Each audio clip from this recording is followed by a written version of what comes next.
Part 5 of Fate and Flame.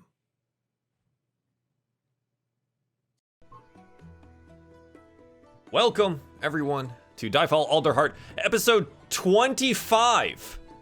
I went and looked at the episode number right before this, so you're welcome, everyone. Welcome to another installment on our lovely Thursday night, 7 p.m. Eastern Time show. We're pretty reliable about that. Yeah, I like that. Good for us. 25 episodes, about to be in the books. I'm loving it. It looks like, and we talked about this game a lot last week, but a new cast member has gotten their hands on Ooblets. And so Rob, I believe there was a nice tweet. I believe it was last night. Yeah, 1 in the 1 morning. 1 a.m. Mm-hmm. Yeah, Rob, how are you liking Ooblets? I hate it. I've never played a game that little in my life. I love it. I made a second save because I couldn't resist playing off stream. Good. Very good. Yeah, so there's a very panicked tweet at 1 a.m. that says, please help. I can't stop playing Ooblets. It was a cry for help. Yeah. Did anyone come and help you, Rob? Or was it a long morning? No, it's all right, man. I broke out of it at some point. Okay. I kind of blacked out. I woke up, I was in bed. You know, it worked out. Yes. It's fine, Excellent. man. It's so cute. It's such a cute game. So which one did you start with again? Okay, also, I so see Carson Hand. Hello, Carson Hand. On stream, a Carson Hand. On stream was a little beetle. His name was Biddle. And on my own file, I realized that I could get the guys that are chilling in the fountain, and so I got one of those. His name's Tud. He's like Toad, but a Tud. We need to talk after stream about how you get those. Just how you get Tud. Do you have any distinct urges to dance battle now? No, why would you ask? No? Oh. Yeah. Okay, never mind. I thought. Why would you ask? Oh, the camera changed. I wish I had the dance battle music queued up because it's such a nice little jam. Anyway. Thanks, Rob. I appreciate the bit. Also, for podcast listeners later, that one's gonna hit real good. Oh yeah, that's gonna be a really good physical one. comedy, physical baby. Comedy. It works. Cool, man. Cool. Are you gonna play more of it? I mean, obviously off stream you are. Are you gonna stream more of it? Never. Too? No. Okay. Yeah, probably almost exclusively. I'm an Ooblet streamer now. Paper Mario who? Yeah, that was my next question. Is are you gonna go back? Oh, I love it. It's actually, I really like it. Yeah, I really had a good week of streaming those two games. It was nice. It's a lot of fun. My Elgato didn't want to cooperate, so it was a good 30 minutes of Paper Mario panic. But you know, happens. Yeah, man. And being streamers. That is, you just live there. What I get for not updating that hardware for, I don't know, when did I start Let's Playing? Like, not even streaming? That's got to be like 5 years old at this point. Long time ago. Yeah, that's the original Elgato. I don't think they sell these anymore. And speaking of streamers who maybe have come back to the platform after a long hiatus, I didn't get to watch all of it because I was out of town, but I did get to stop by for 2 seconds and say, hey. The lovely Lady May made a large return back to the platform. It was fantastic. At least I got to see your second stream, so that's good. But hey, welcome back. What's up? Do you like it? Is it fun still? How do you feel? No, it was nice to be back. It's always extremely nerve-wracking after any sort of period between streams. This one definitely was the longest at 10 months. So, but it was nice to be back. Good. Very glad. What are your future plans for streams? I know you're doing some art and stuff, right? Art will eventually come back. I know I'm primarily known for being a creative art streamer. I currently don't have the spoons to do art at the moment. Feel that. So right now it's Ooblets and Stream Raiders, and then whatever other games, probably some Animal Crossing. Once I also take out my Elgato capture card from the box. It hasn't been plugged in a really long time. But yeah, painting and stuff like that will definitely come back. There's some tabletop stuff that I want to do as well. Yeah. Okay. I can dig that. So what? Now we have a third person. What's your take on Ooblets? It's adorable. It's so wholesome. And I can tell it was made by our generation for our generation. Very particularly, a lot of the wording is just, it's like right out of any slang book from a millennial. Yeah. That's it. That's the whole thing. It's very nice. Every time I watch the little jog animation, it just makes me happy. And that's... Yeah, because like the center, like forward pull is from the gut. So it's just like the head just ragdolls behind. It's like, the what? best thing ever. Good. So I guess more Ooblets in your future as well then. Yeah. I think everyone's enjoying that one pretty good. We're gonna round out the Ooblets talk here right now. Talking to Leslie. How do you? I mean, more Ooblets for you too? Are we? Is this a recreation of when Animal Crossing came out, and that like it's just the train that I miss, and everyone just goes to Ooblet land for about 4 weeks? Okay, so I play a lot of it off stream because I am unabashed by playing beyond the save point because my audience will just be like, okay, whatever. But it did not fare well for me as far as income and stream last time, so I might have to keep it offline, which makes me a little sad as we explore new fronts for games on stream. But it's also a very saturated game right now as far as broadcasting in the evening time that I normally do. So, but the game itself is fantastic and I love it. I also hate the Epic Store still because it did the same thing it did in my Outer Worlds save and lost like 6 hours of gameplay between two computers. So I can no longer play it on my laptop because every time I try to load it on my laptop, it'll pull the save from my PC. But when I come back to my PC, the cloud saving, even though enabled, and even though this is the home PC, will not pull the save from my laptop back. So it's always set back previous to whatever the like save was for the laptop. That's so weird. Yeah. So even like separate save slots and everything, you're just like, yeah, and there it goes. It's gone. Nothing transfers weird. back from that PC to this one. And I've like tried to uninstall and reinstall a game on both computers and like force the save to happen with a fresh install, and it doesn't. Did you have the same thing? Were you playing on the laptop as well? Like, were you going back and forth on the previous one? The previous game too? On Outer Worlds, I played on this computer and then went downstairs. I played like 2 hours on this computer, went downstairs and like, because I can watch TV with Zach and we can play games next to each other.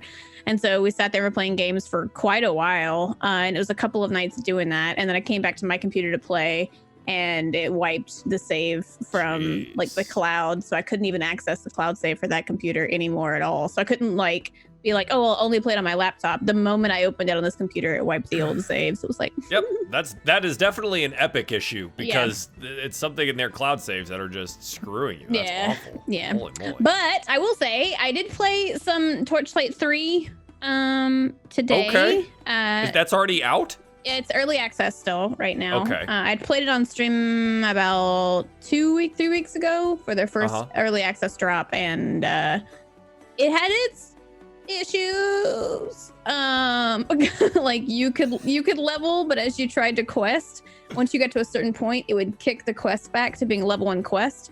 So then you were level 10 person restarting the level 1 quest all over again every time. So I was like, I'll wait for them like to fix it before I play it again. And now that it's fixed, it's great. You can actually get past this one point, you know? There's some number in some code somewhere that's getting it to loop, like when you hit a certain level, and then that's it. It just does that forever now. It would just kick you back to the like starter dock and like the starter animation and everything and be like, welcome to the game. And just be like geared as level 10, just like... You're like, hang on. First 2 times I'm doing that, I'm like, that's on purpose, right? They're like, it's time skipping or something. Yeah. I will say though, if you are an animal lover and an ARPG lover, definitely get it, because there is a massive amount of pets that you can acquire in that game, and it's really cute. I have a llama. Torchlight's one of the games that I think it's ended up in my Steam library from various Steam sales. And then I have never installed or played them, but I was like, oh man, this looks cool. I loved Diablo 2 when I was younger. This looks like more of that stuff, and then just never get to do it. This one, the third one, there was a main hub team, the first and second one, and then that team dissipated. And so this team making this one is, I would say, like half of the original like writers and some creative, and then the rest of them are all Diablo 2 people. So it's very Diablo 2 and how it like plays and stuff like that, which is cool. So I would say check it out. A lot of people like look back to D2 and go, ah, yes, that is the ideal ARPG looter game. That's what we need. And yeah, you just. Yeah, I just watched some broadcasts where we were like, we all like Diablo, and some of us worked on Torchlight, so we made a Torchlight game. You know, Nice. It's like okay. Yeah. So yeah, I dig that. Yeah. That's really cool. Excellent. Last and certainly not least, Miss Malivath. We were discussing recently, Chad, if you haven't seen, Mally has redone some more emotes, lots of them tongue related. So I don't know how you feel about tongues, but if you've got a Malivath emote, you should spam that in the chat right now because I think they're hilarious. Yeah, that one. That's the one, which is mostly tongue. It's a lot. I saw that on the tweet and I was like, this is the best. There's a... Oh, you can put it next to the butt one. Oh, or a cat, or another face. There's a lot of good uses for this, I think. Yeah, no, I like this. This is good. This is good. Do you have more emotes that you're redoing, or is this kind of like your stopping point for the rework? I got more. I'm trying to redo all of them. Oh, wow.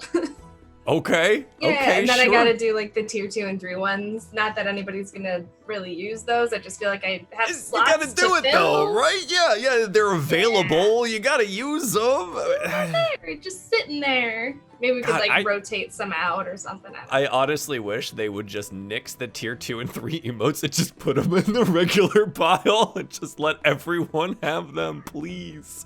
We gotta do something else with 2 and 3. Goodness I think. gracious. Yeah, I don't. Or make them animated or something, right? Like allow the animated ones. I don't know, man. There's got to be something that's better for that. But hey, I saw you were looking at arms respectfully. On your Odyssey playthrough. So, how respectful were you? And did you touch them arms though? So respectful. I'm just trying to do good by her. Yes. She's worth everything, that Cassandra. She's great. She deserves the world. Also, her arms are out all the time, and I like that. Yeah. Nice. Just always arms. Does she ever wear armor on her arms? Not that I've seen. Just gauntlets and... Yeah, okay. So you got bracers and then just open arms action? Yeah. That's nice. Lots of like That's good stuff. These ones, whatever those ones are. I don't know. You got pauldrons here. What goes on the like... Muscles. These muscles? Wait, on the shoulder or on the bicep? I can't tell what you're that pointing one, at. It's the right below your bicep. camera. I was like, I don't know what you're pointing at. It's a little bit too low. Gotcha. She's got Awesome. veins. It's great. Got veins? Yeah, she's got like the big arm vein. It's really good. As one of the, like, I don't have a big arm vein, but it's very prominent. So whenever I go give blood, I just present this one because it might be half an inch in diameter. I'm like, please, this is the one that you need. Just go for that. Yes. So you should tell Cassandra to donate blood because I'm sure they need it in that game. There's a lot of like blood and killing people and I mean, it is an Assassin's Creed game. So. I don't even know who I'm killing. There's just like a list on the board and they're like, kill this guy. And you're just supposed to be like, okay. There's a list on the board? Yeah, somebody's like, hey, I want this guy to be dead. And so you just do that. So you're a hitman. You're not necessarily, you're just a hired killer. You're not necessarily like the assassin from the Assassin's Creed where you like work for the assassins. I don't There's know like who I'm story supposed to be lore or helping. plot there somewhere. I don't know. That's, It's Yes. morally ambiguous. we're operating in a very large gray area here, okay? And we're just gonna stay inside of that. And if they were good or if they were bad, who am I to judge? They're just dead now, and that's, you know, for the gods to judge, I suppose, right? You were gonna get him, somebody else would have, and then you'd be out money. Or the So- diseases, right? The plague, that would probably happen at some point, and they would also end up dead. Probably. Tough scene back then, you know what I mean? Like, no, like running water's an issue, no electricity, internet doesn't exist. What would you do? What kind of existence is, what, like, farm? Oh man, I'm not built for farming. Run around, kill people, I guess. I guess that is the solution. If you're gonna make money, again, gray area, very large, be inside that. Any other plans currently, Malaveth? For Yeah. life, for stream, for anything else? I do want to buy Ooblets. I just got to finish other games first, because if I So start This is what I'm Ooblets, pointing to everyone on my screen right. So I'm saying this is exactly like going through on Animal Crossing, and I'm just gonna be like, yes, Ooblets, this is a cool game. Very cute, yes. I'll just ask you every week about it. It makes it very easy. And then about week 4 of us doing this, I'll say you can't talk about Ooblets, and you have to pick something else to do. There you go.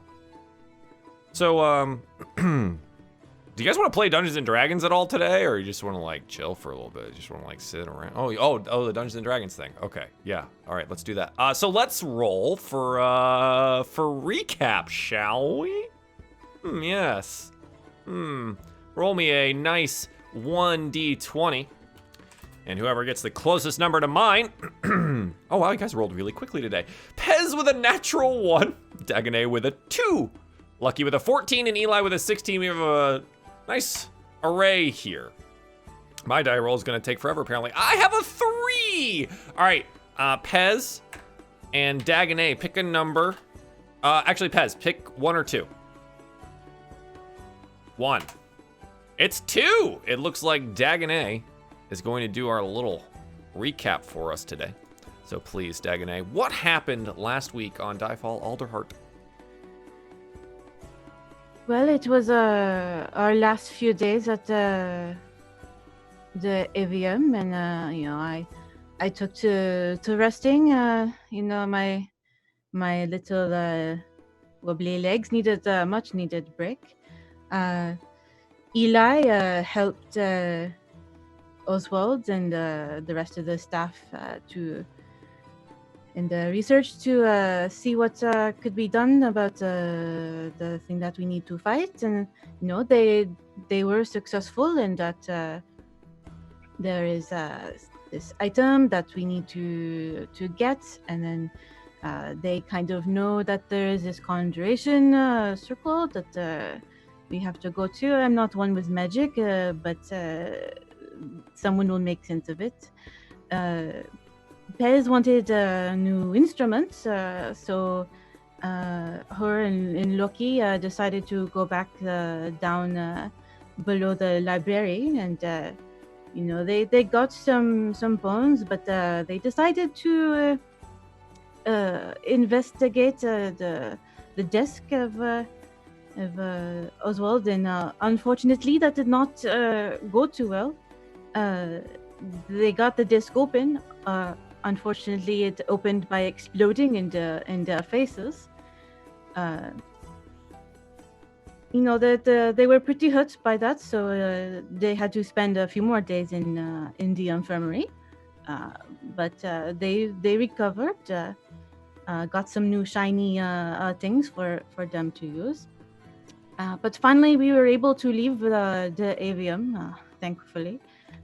Luckily, it was a much nicer journey back to Alderheart. You know, no problems. The Purge Guard seems to be doing a much more thorough job of keeping a watch of the wood.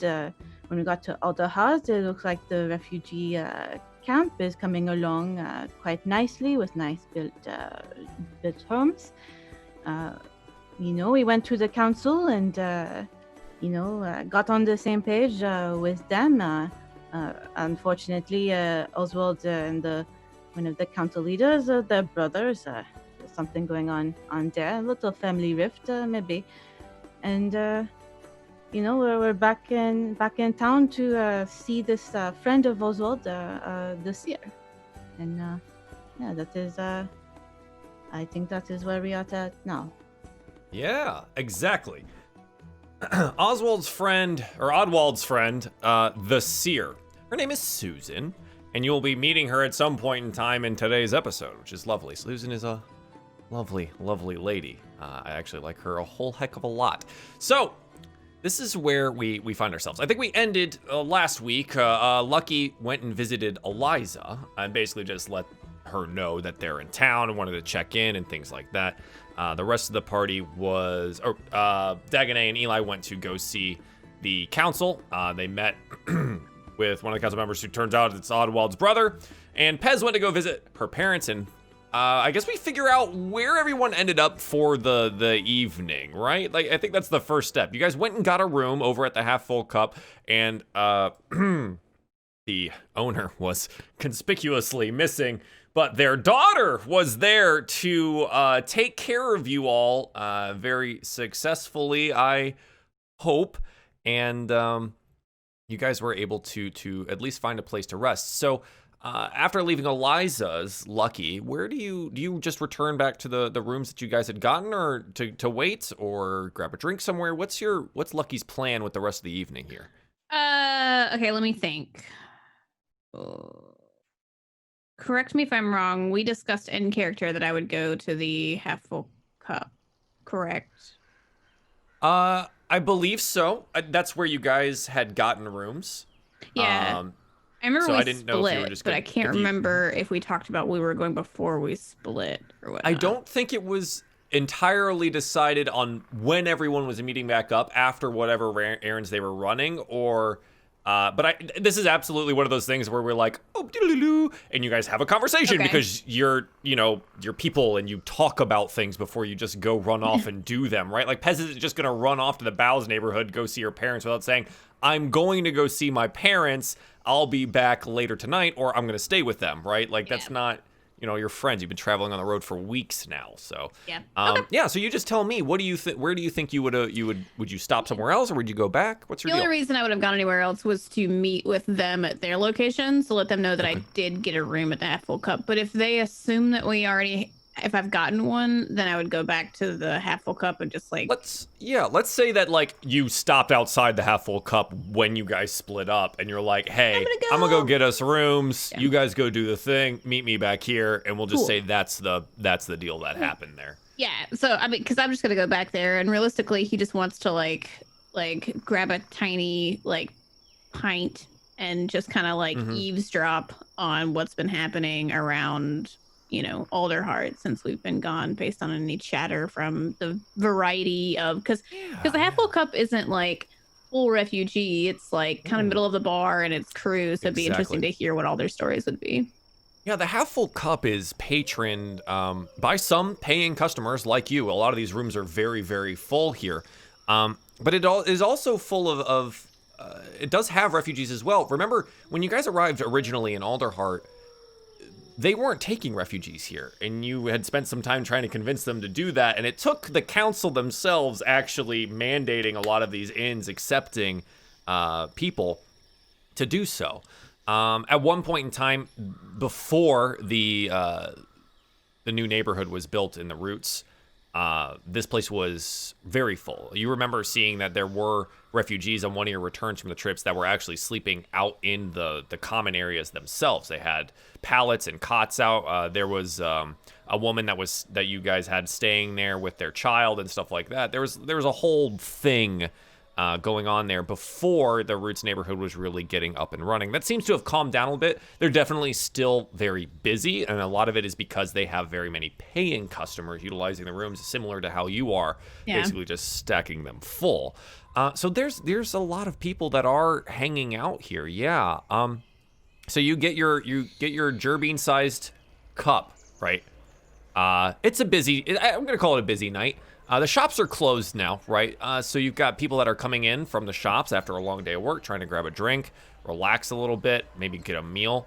But you also have people that are staying there, and they're coming in for the evening if they've been working on something or if they've been out helping the perch guard in any way. That seems to be a very popular thing these days, to basically have the perch guard pay for your room and board as long as you're helping them either maintain the fires, the peace in Alderheart, or doing various errands and deliveries for them around the Humblewood itself. So it's their way of having people, maintain some money, do some work, as well as maybe not necessarily be involved in the military aspect of the perch guard or the Humblefolk Brigade, right? So there's the two branches right now.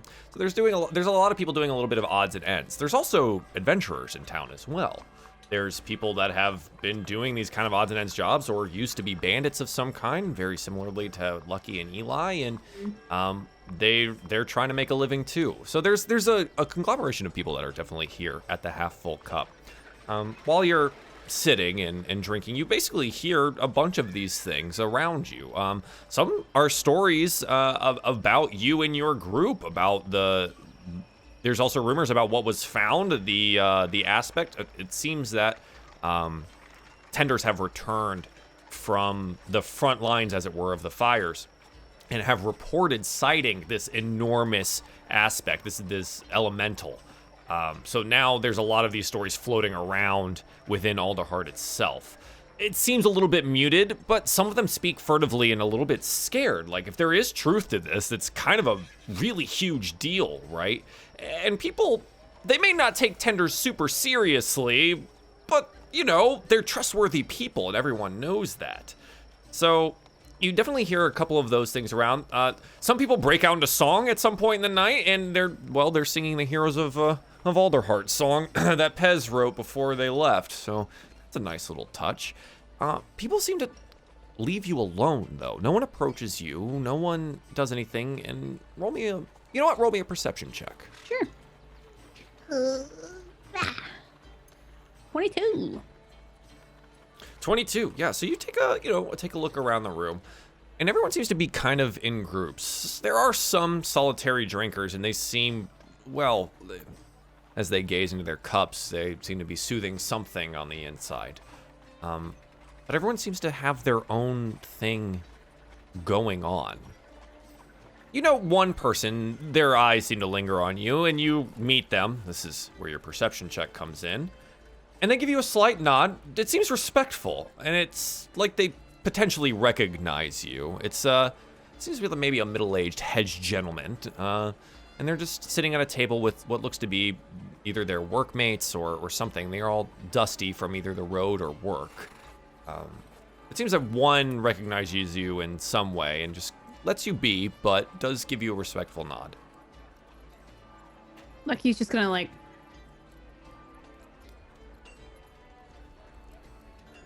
back at him.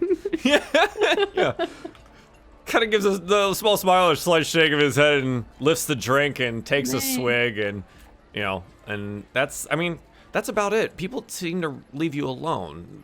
The innkeeper's daughter has disappeared somewhere else, and they have someone tending the bar, a gallus gentleman, and they refill your cup when you want, ask you if you want food and things of that nature. But other than that, you're kind of left well enough alone. I think he'll ask this Gallus Keep to essentially have ready some food and drink, maybe for the rest of the party when they show up, kind of thing. Yeah, the keep the kitchen open kind of thing. Maybe get a couple dinners prepped. Yeah, because I don't want that. The rations from the avium are okay, but there's nothing like a good in meal when we get back to the rations from the avium it's like having lambus bread. I was gonna say, it's probably really from the elves healthy or something and like that. Yeah. Sweet. Yeah.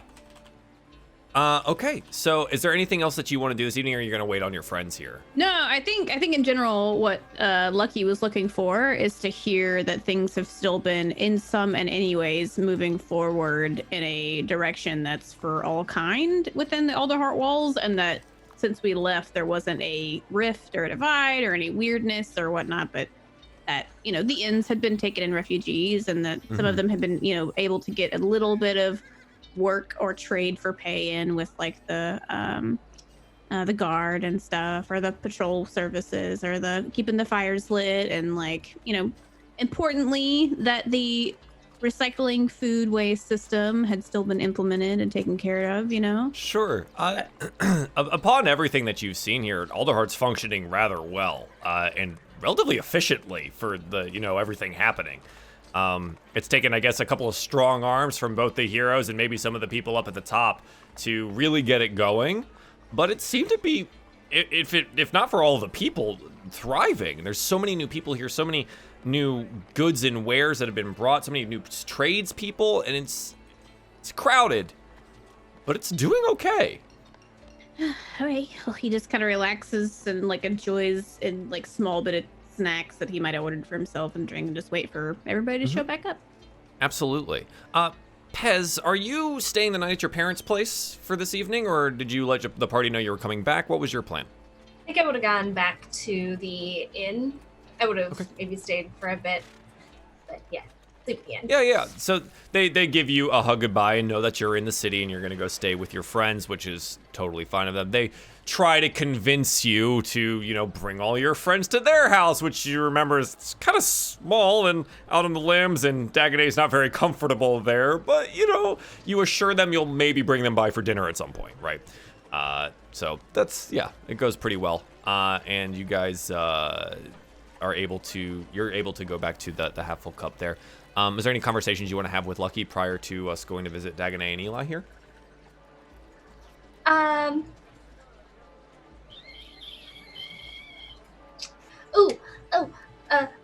Hey, Lucky. Hey. Should we? All these shiny rocks, should we make them into money so we can buy more stuff at some point? You mean like the gems we got and stuff, right? Yeah. Oh yeah. I would have made sure that Eli. I mean, that's excuse me, not Eli. Ugh, I have one too many of these. That Eliza's place is still there, and I told her that we were in town and was making sure she'd be around in the next couple of days, and figured we could go over there and see, you know, if she was willing to make a trade or if she knew anybody who was. She said that times were pretty rough for her right now. There wasn't that many people buying stuff from her, but She's got some great stuff. Have you seen this jacket? that's what I'm saying. Maybe instead of exchanging for coin, we could go and see if we could exchange for items from her, you know? That'd be nice. We could just say hi because she's great. Yeah, she's pretty great. She offered her room, and well, that one room that we stayed in that one time, but I was kind of glad we already had the space we have now, because it's a little bit bigger than her space. But she's very nice. It's true. Super sweet. How was the parents? Was it good? Yeah, they're doing great. They are doing some new entrepreneurial ventures. They're selling their moonshine. They're doing real good. I think sounds like getting out there, you know, sharing the love and stuff in the form of heavy liquor. I mean, it works. It also makes people crazy. So I mean, love is crazy. So how y'all doing here? Do we have we got the rooms and everything? We got a room with, I think it was 2 beds and a couple of pallets. So we're gonna make it work as much as we can. Oddwall is definitely sleeping on the floor. But yeah, you can sleep under the bed. Just want to make sure he's sleeping within enough visible space of all of us to keep an eye on him now that we're here. So. Oh, that's true. He seems slippery. I don't know about that one, but maybe he seems nice too. I don't know. I'm very bad at reading people. He could be really nice, right? He's just trying his best. He's just terrible at everything. Maybe. I mean, I don't know many people who, you know, make their first introduction sending, you know, reanimated corpses at people, but maybe that's just his language, if what you're saying is true. Yeah, I guess maybe we could have probably died. I think that's a good point. Well, yeah, it's true. True. That's just gonna take a swig of a drink. Excellent. think about it. You note now that there are many eyes on the room aimed at Pez here, and they see them talking to a well-armored Jerbean with all of their gear. Some people are taking notice and starting to talk. So, yeah, you note that the previous hedge guy that had noted you, Lucky, that they are kind of gesturing there. It's like, yeah, it's whisper. They're probably letting people know who you are, and so it's starting to travel around throughout the half-full cup right now. Okay, anything else that you guys want to accomplish here? We're going to go visit Dagonet and Eli. We shall go visit Dagonet and Eli. Dagonet and Eli, what do you want to do after the council chamber here? After you guys had exited, you were kind of waiting on Oddwald to be, I suppose, released to you. It's made pretty clear at some point when he comes out, and then I'm gonna blank on his name real quick because this is who I am as a person.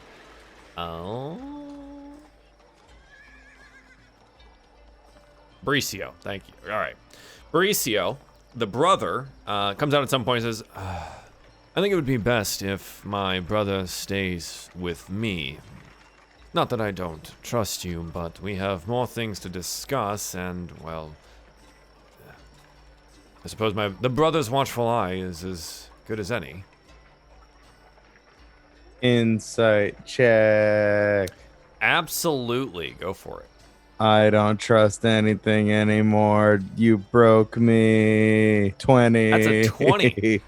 He seems exasperated, exhausted, more so than he's been putting on. He always walks around very straight back, straight-laced. The robes always look pristine, but you start noting things while looking at him that, like, he's got, like, his feathers are a little ruffled around his cheeks. He looks like he's probably not been sleeping well, and he just looks tired.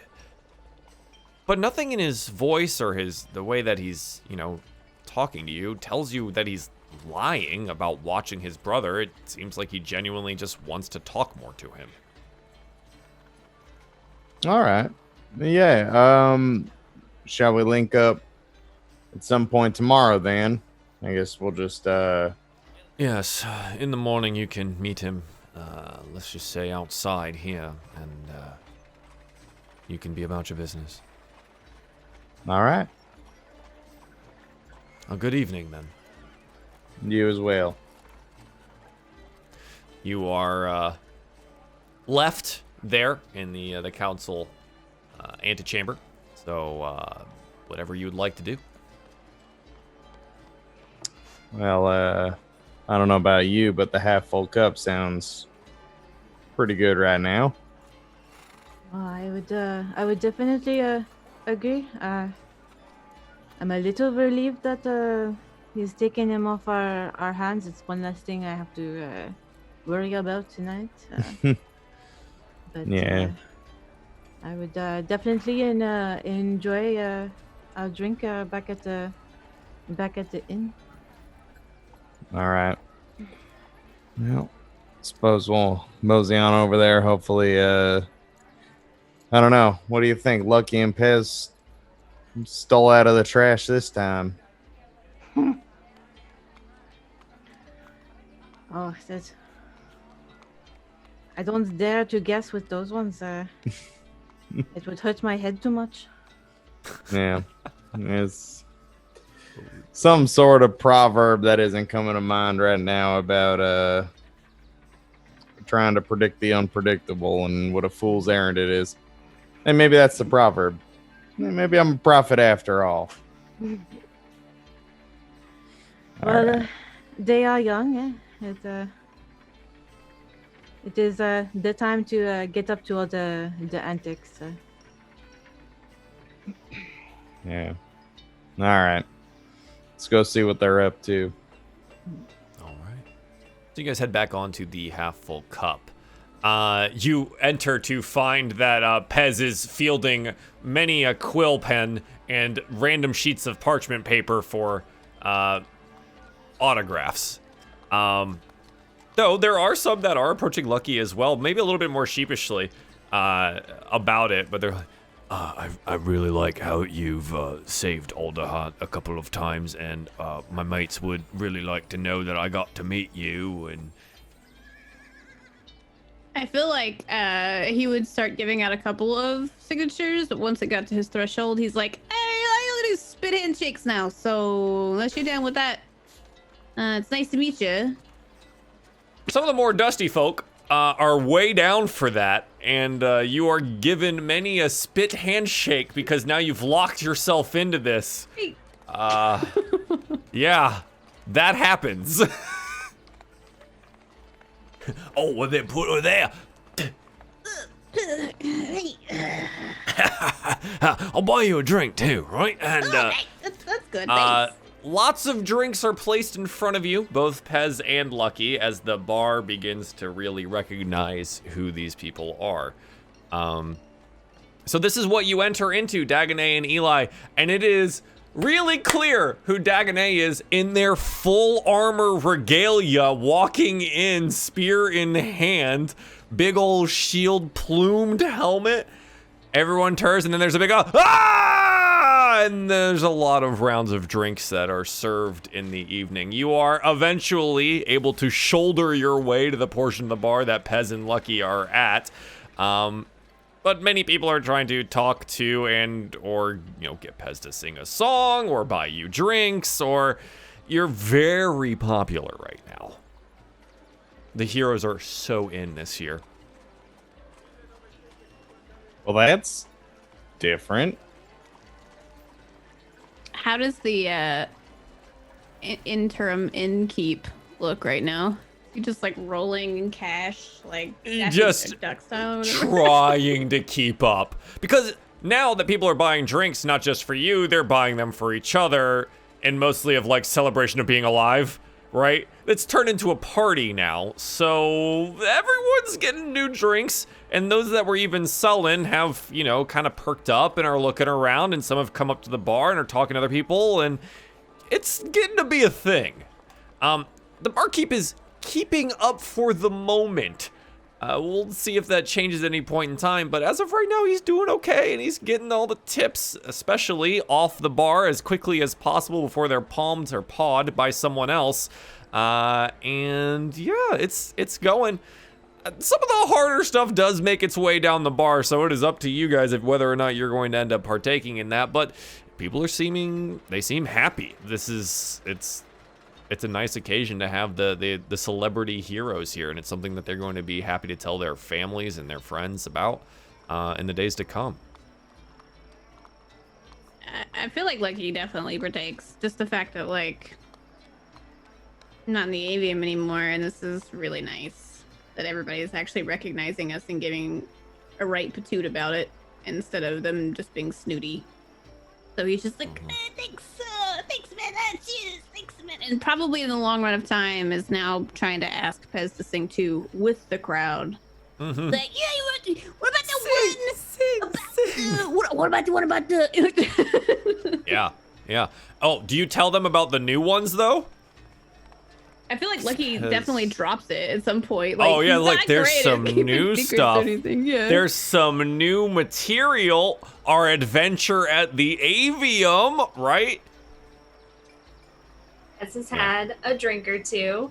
She's sure. gonna pretend that like, oh geez, well, I don't know if I'm gonna perform tonight as she's taking her instruments out. Clearing the stage of all the other tables and things that were just kind of up there. There's a space that is quickly created for you as you sidle on up. Oh no, not me. Oh no. Yeah. You just gotta give the people what they want. Absolutely. Okay, so you want to perform for the people. Yeah, you're absolutely able to do so. You've had a couple drinks, but that's never stopped you in the past. So roll me a performance check. Let's see how it goes. Okay. Good button. Performance. 18. An 18. It is the best thing that a lot of these people have heard ever. And it is, for some of them, the best thing they've heard in a long time, depending on, how much music they have in their lives. An 18 is very good, and I like to mention this for a lot of people that are like, oh, it's not a natural 20, oh, it's not that good or whatever, because you've had 27s in the past before. What you have to take into account is that a trained musician average is a 10. That is bang on average. You are 8 levels above that currently playing this for these people. So that's how you observe those kinds of things, especially for workers and people that are just trying to get a drink at a bar in the kind of center section of Alderheart here. It goes really well. Do you play the new material too? Yeah, we're gonna start with the classics, get them into it, right? And then we're gonna transition into the experimental stuff. Heroes of Alderheart, the first part about, Benaceridin and all that stuff and the slimes and things, it's all in the beginning, And then you launch into, like, you're at Hogwarts and stuff over at the Avium and the dark magics of the Necromancer, and yeah, that's good stuff. It's good stuff. How do you put into song how the end of the Necromancer thing happened? Do you say you defeated them? Do you say that you are now friends with them? What is the tone of the ending of that? Okay, so we're super awesome and we got all the bones, and it's kind of like a spooky sounding thing, right? Because I'm playing it with actual bones. They don't have to know they're actual bones, though. You can just be. Right, I forgot you have your bones of phone. You're yes, exactly. It's fine. I think something along the lines of we bested them, sort of thing. Okay, sure, yeah. Not very like ambiguous gray area. Yeah. And they'll take it however they want, right? Yeah. I think more people are interested in, like, oh, you defeated the monster and the stuff, and yeah. That's a big You guys do know some curious eyes are glancing at the bone xylophone, but no one really takes too much of a closer look at that. It's an instrument that they've not seen before. That's cool. Yeah, it goes well. The party continues. Eli, what do you do with your time here at the bar? I think Eli just kind of enjoys himself and looks on his friends proudly because he feels like they deserve it. Proud dad moment. Yeah. Look at my kids getting the recognition they deserve. Brings a tear to this hedge's eye. I love it. I love it. Perfect. And Dagonet, a lot of people are very interested in your armor and where you got it commissioned and how cool it is and all that stuff. But how do you spend your time? I know you're more of a reserved. I want to say owl, but Strig. Jeez, why is that my default? He's definitely probably taking every other drink that's handed to him. Yeah. He's definitely not shying away once one drink is done to take the next. But he's kind of like, as people are coming to him, if they wanted to like fawn over him, he's kind of just like gently guiding them to the others. And like, oh sure. Here you go. Yeah, yes, the heroes of Alderheart over this way. Yeah. He's not used to the fame part, but he'll take the free beer. Yes, right, absolutely. A nice foaming mug, I'll take that too. The night goes on for a while. Who stays? Does anyone stay up for the whole thing, or you guys try to retire to the room? Dag will probably try and slip out. Not too late. He needs his sleep. Yeah. It's hard for Dagonet to slip out anywhere, much less a crowded bar that's interested in them. Especially wearing a ton of shiny armor, but you are able to shoulder your way through as a rather large lad. Again, heavily armed and armored. At this point, most like the Dagonet armor thing is like you're like a shining walking legend in Alderheart right now. It's very nice. So they kind of part the way for you. It's good. It's very, very good. But you do make your way upstairs to the room indicated by Lucky, and it's cramped. It's gonna be a tight fit, but there is at least a bed and or pallet for everyone to sleep on. I imagine he takes the closest one to the door, so he's not like trying to like climb or maneuver his way to the back of the room. The best part about that is it puts you directly in the way of the door. So if you're the first one there and you like take off all of your armor and stack it up in front of a corner here, it takes like 10 minutes to get that stuff off. And you just lay down, like your little claws are like right where the door opens up, where it like hits your outside claw as it opens. Yeah. Yeah. It's a good spot. It's a good spot. So maybe like tuck your claws up underneath you for a little bit and see if you can't get your friends in. Lucky, you were there from the beginning. How late do you stay up? I think as long as people are showering Lucky and Pez and Eli, but mostly Lucky with admiration, he's gonna soak it up. So if this goes on to the wee hours of the morning, he's just the whole time. Yeah, just, absolutely. You know. And it does. It absolutely does. And even after Pez's songs and stuff, people gather around. They want to hear like the stories of things that you've done and have it told. And Eli's very practiced at telling stories. He just happens to tell stories more of a religious nature. But now he gets to practice about telling his heroic stories as well. I like to imagine Eli tells a story and Pez is playing like some backing bone xylophone / aloe stuff, and at the right moments the right for a showdown, and yes, very good. But it does, and it goes on to the wee hours of the morning, and by the end of it, if you had been drinking the entire the way, you are sufficiently intoxicated and ready to sleep. People do leave you alone at some point, some of them collapsing into their own cups at the bar or at tables or elsewhere. The innkeeper kind of just shakes their head and he leaves them there. He begins cleaning up the bar area as more people start filtering out, with more handshakes as they leave and more thank yous for the work that you've done. Eventually, the half-full cup does indeed fall silent, and you are able to make your way up to the room where you open the door and you hear a as the door is opened directly into the ankle of one Dagonet. Oop, sorry there, buddy. No, Tight fit, huh? Climb around is fine. Yeah. We're just gonna be. Yeah, come on, Lucky Pez. Just careful. Oh wait, the helmet's right there. That was my kidney. Okay, not the helmet. Oh, okay. Eventually, you're able to hop, skip, and or jump, stumble, whatever, stub toes against Dagonet and their armor. So you can make your way to the beds and finally catch some shut-eye. I assume you all sleep rather well, despite maybe the cramped conditions. Being intoxicated will do that for you sometimes. And you're able to wake up, luckily, with your heroic-like constitutions, sans hangovers, and ready to face the day ahead of you. This is how real celebrations go, You kept up with the water, You had maybe some electrolytes added and a meal as well. Yeah, you're able to keep up. It's all good. All good. So, it's the morning now. What do you guys want to do with your day? You have a couple of options if you'd like them presented to you. Obviously, you can go meet up with Oddwald and you can go visit the Seer Susan. You'd also still have some downtime while being in Alderheart if you want to visit shops or figure out anything else that's happening here. You've got that's like your side quest, shopping right now, or you can go with your main quest, visiting Susan the Seer. So, what would you guys like to do with your morning here?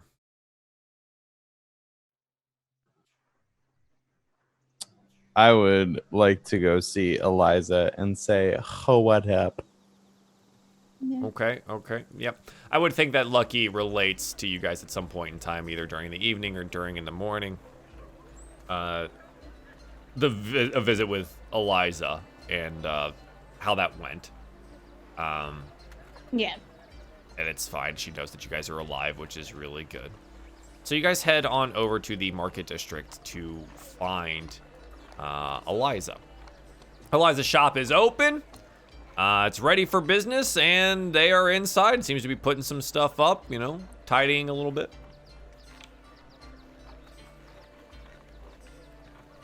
Knock, knock. Oh, my stars. And of course, Eli, you get a very big, yet very careful hug from Eliza, trying to avoid all of your spiny goodness on the back there. But they're excited to see you, and they then wrap up Pez and Dagonet in turn with big ol' hugs, hugging Lucky again for good measure, because obviously.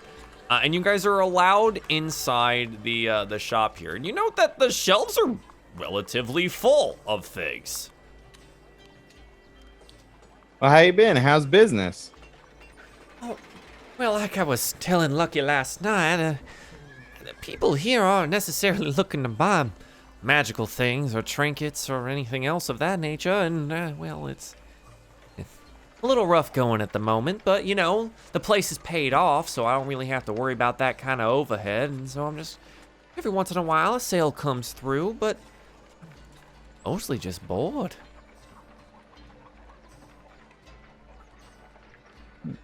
Well, have you considered, I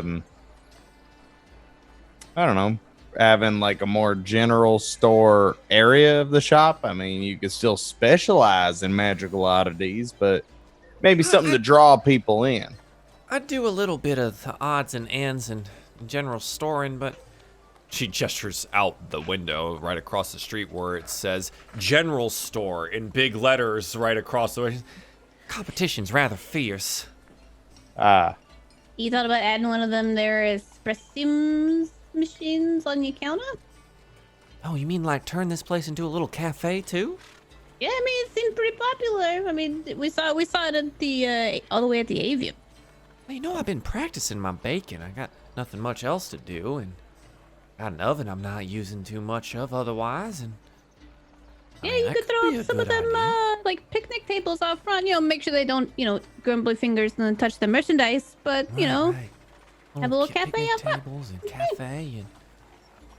Tie it in with magical looking specialty drinks, you know? Some of those edible shiny things and some, I don't know, creams Ooh, and stuff. and cake pops. Cake pops too. They're great.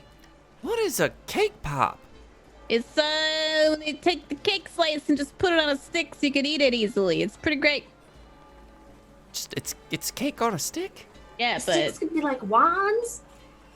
Ooh, yeah, like a one-use small like spell wand. Piz, Yeah. I don't know if you know too much about wands, but wands are incredibly valuable in any way, shape, and form. Well, they don't have to be real magical wands, or they could be. I mean, that could just be an added bonus, like, hey, buy a wand, get a pop, you know? But like maybe just like a little mini carved designy twiggy thing that looks like maybe a wand, sort of. Well, I don't necessarily have any that aren't real, and what if someone was accidentally to cast one of those? That could end up real terrible, Lackman. Well, if you have any spare wood from when we are putting up the shelves left, I could probably whittle a few little carved sticks that could be used for such a thing. You really think you have time for all that? Well, we got time here and there, and if I've got some on me, you know, at night while we have dinner, I could whittle up a few here and there, and by the time, you know, I'm back, I have a whole bag for you. Well, okay. How about this? I'll give you what spares I do have. I do have some of the lumber left over. It's under a tarp out back. It's been sitting for a while. I don't know if that makes much of a difference to you and your work, Dagonet, but I'm liking this espresso idea. It's getting real popular in these parts. Lots of people trying to do a whole lot of work in a whole little time, and well, how much do you think one of those cost? How much were they that day we got in Pez? Remember, I think it was like 1 silver per cup, I think. For the drink? Oh, yeah, but I mean, if you add the extra bits on it, you know, make them shiny and colorful and magical, you can charge some more for that. No, I meant the machine. Oh, I don't know. I mean, we could ask I gotta around. find a way to make it first. Then I'll figure how much to charge it. What if we give you some money for some stuff, and then you use that money to buy a machine? What do you mean? You just give me money? In exchange for items in your lovely store. Buy some things. Okay. All right. Less so an investment, more so you want to take a little look-see. Yeah. All right. Well, Eliza obviously opens her arms to the entirety of her lovely store. What are you looking for in particular, if anything? I have a list. You have a list? I have a list. You do not have a list. I made a list. I love it. This is great. I think every time you guys go to Eliza's, no one has a list. So this is great. just little stuff, you know. There's a couple little things. I don't know if she'll have it, but there was oil for the lamp. Need some oil for the lamp. Maybe some more health potions if she's got some health potions. Right, health potions. I remember that. Okay. What else she got for like magical items? Does she have any snazzy looking items just to prove you guys got did you get the Allurin boots or no? Okay.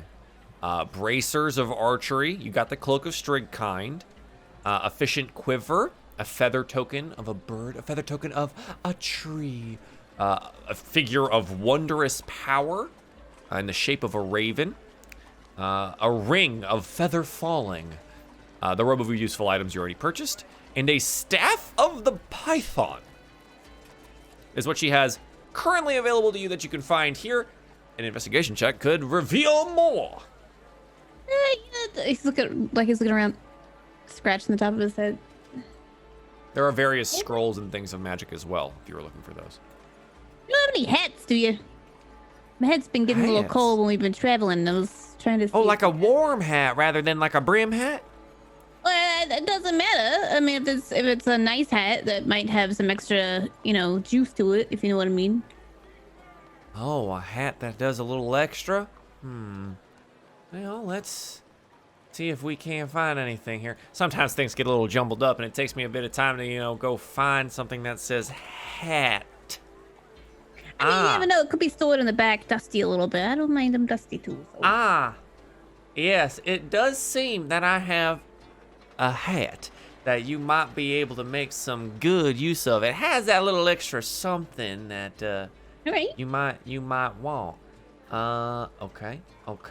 Yep. So this, she pulls out. I think in the form it is right now, it is a wide brimmed, like, white woven hat with a big feather in it. Does it look girly? A little bit. Get something that would, No, wait. I see you got that fine armor on, so just give me a moment. Watch this. Puts it on her head, and it changes shape. Now, never thought you'd be a cowboy hat kind of girl, but okay. This, and you could swear Eli is standing in front of you. How much do you want for the hat? This hat here is worth about 1,500 gold. Now, friends and family discount that you do normally receive, I believe I take about 300 off the top for that. 1,200 gold. Yeah, the problem is, I only, he, pulls out his little, box with his little gems.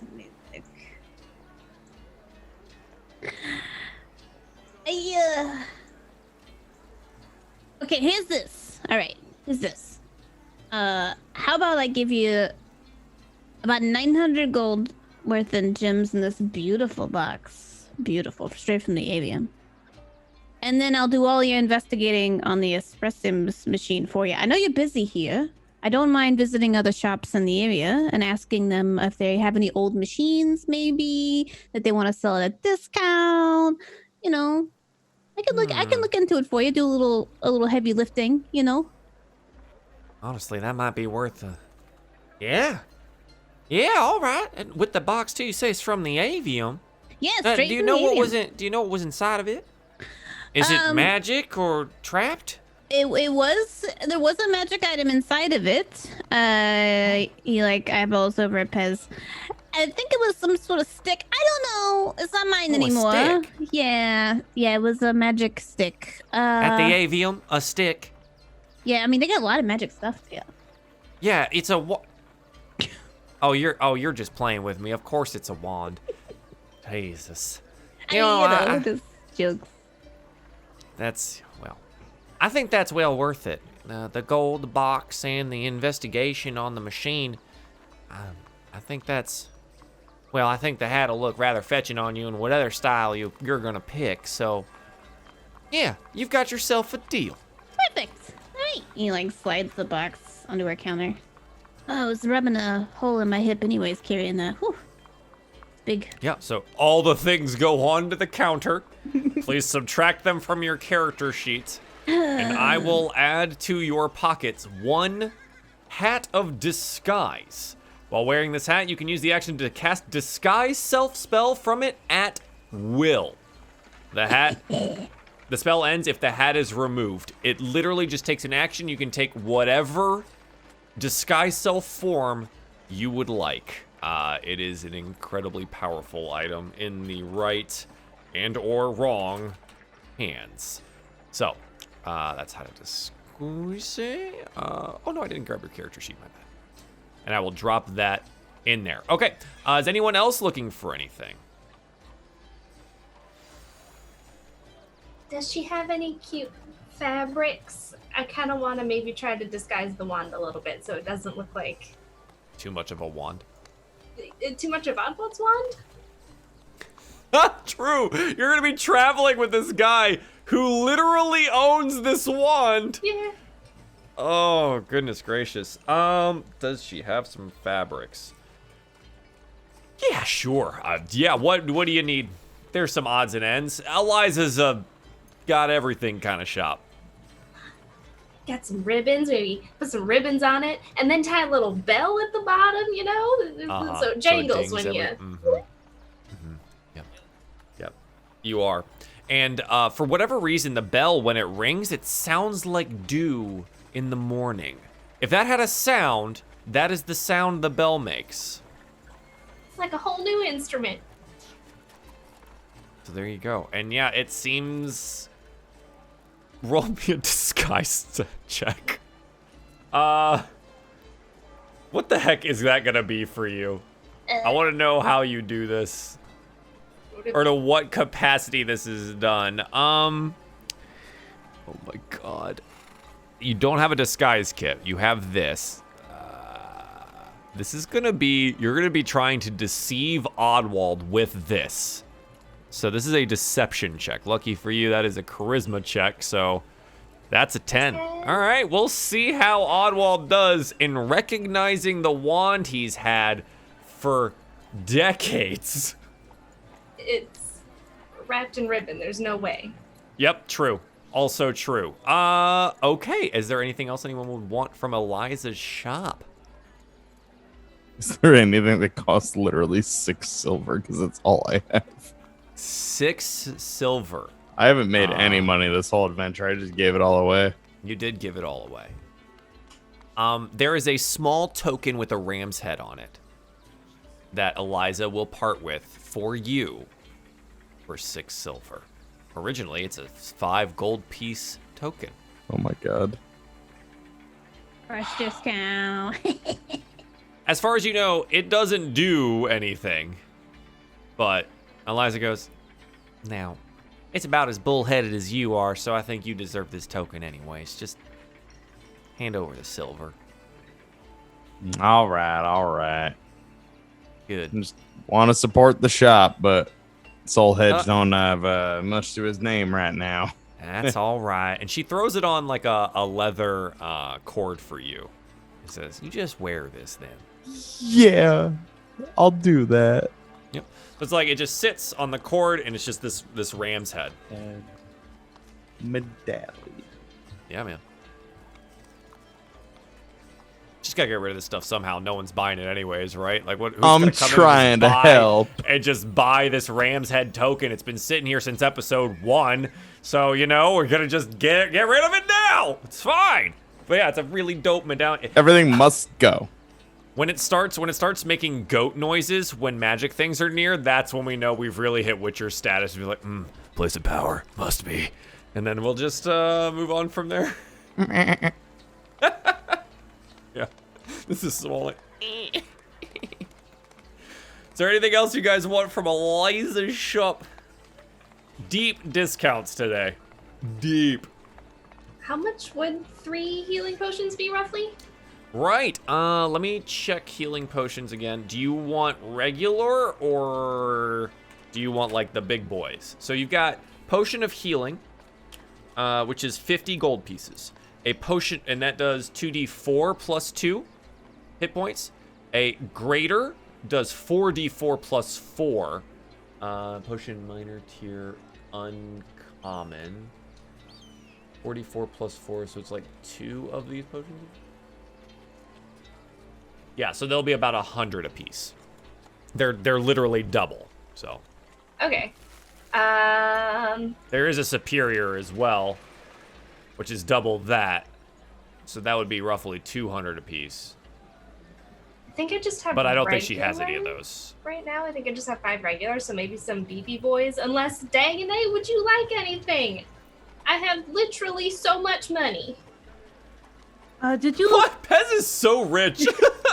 Also, did I make any money from the tavern last night? You got paid in drinks. Okay. Your food was free, the drinks were free. Oh, also, the room was free because Pez told you that you had to play in the evening to cause that. Cool. Pez, did you say something? And you hear Dagonet from like out back as he's kind of like picking out pieces of wood. Going through wood, yeah. Dagonet! There's a nice cherry. There's like a nice cherry wood there that you remember putting up some of the shelves with. It's got good grain on it. He's gonna be like picking out pieces and then like kind of just loosely chopping them into like manageable pieces to like tuck into his bag. Mm-hmm. Yeah, obviously, as the carpenter you are, you carry a hatchet on you. Very easy as an adventurer for you to just go hack some stuff up. Yep. Okay. So do you want those healing potions? I'm just trying to figure out how much I want to spend on the healing potions because yes, but also, I mean, Dagonet want anything shiny? Anybody else want anything shiny? Yeah, Dagonet, do you want shiny things? Who wants shiny things? I don't think I need any shiny. I know I already made you spend a lot on got the shield. This. Right? And you look and great. The armor. Oh, that's right. You got the shield and the armor. God, that was the last time we were doing shopping. Holy crap, that was a buy. Okay. Yeah, I mean, there's... If Lucky was interested, there's bracers of archery and the efficient quiver. And some of these figurines are actually really cool if you were looking to use them. But entirely up to you guys what you want to do. I feel like you haven't seen Lucky look at anything other than like trying to like hit the head. Oh, sure. Yeah, just like get it. He's just like kind of like ready to go at the door, just like with the hat, like, I can't get it.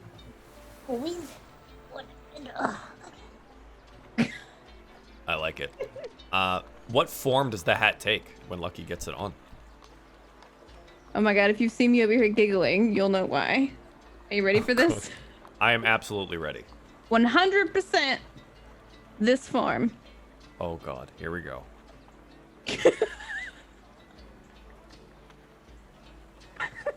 Oh no. Okay. But like small between the ears, you know. So it's like I'm trying to figure out how I share this so people can see it, but I can't. Okay. Frick. Leave Click the it. link, chat. Leave it for the Patreon. I'm just kidding. Yeah, click the link, chat. Yeah, sorry, audio only viewers. I'll do a link shortener and put it in the show notes. Something. I don't fucking know. We don't do show notes, but there will be now. Save that for later. Because I'm happy. So. Oh, it's good. Okay. Yeah, absolutely. You get it on. It looks ridiculous, but you are so happy about it. Great. Cool. Wonderful. Okay, it sounds like no one else wants anything. So, Pez, what is that what does that quiver do there, Eliza? Oh, the quiver. Okay. Hang on. I actually have to look this one up. It's one of the ones I didn't pull up. Oh, jeez. Sorry. No. You're good. You're good. Quiver. Oh, no. Where is it?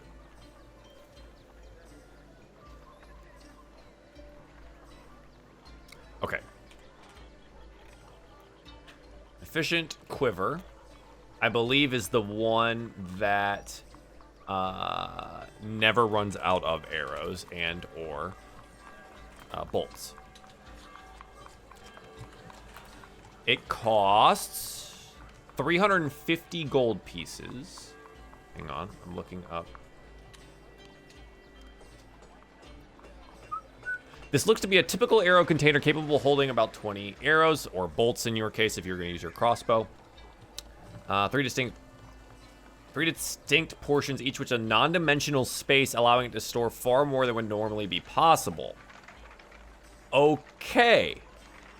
So it can just hold a ton of arrows, javelins, and or bows, spears, staffs, or the like.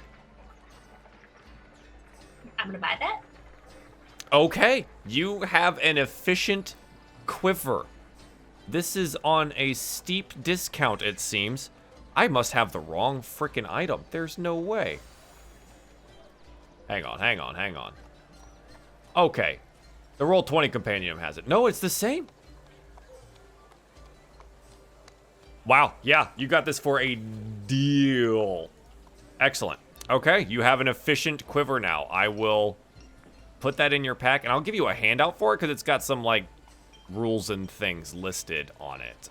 So let me go ahead and make that real quick. Efficient quiver. It's very neat.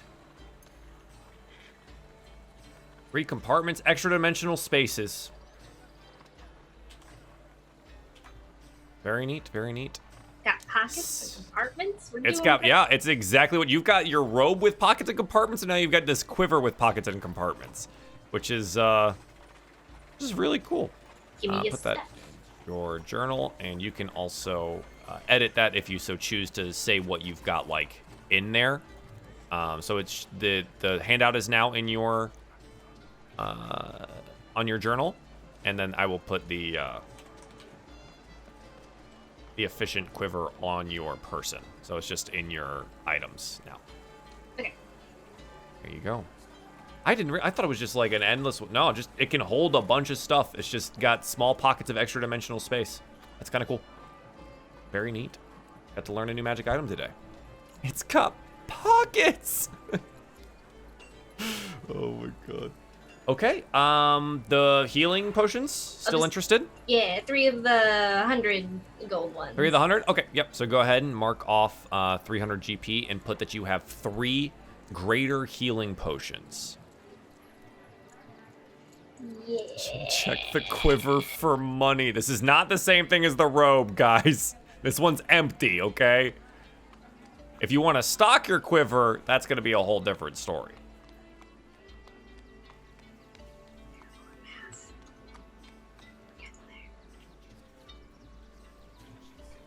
Okay, cool. Doing money math? Yeah.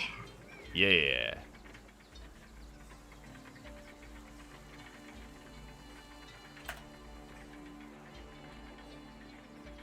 Okay. So you can hold up to 60 arrows now. So it would be 3 gold pieces to fill it. And then there's other stuff that you can put in those pockets too if you want to put other stuff in those pockets. If you wanted javelins or similar objects, or bows, quarterstaffs, or spears, we could talk about those too. But the arrows, you can store 60 of them, and it will be 3 gold pieces if you wanted to fully stock it.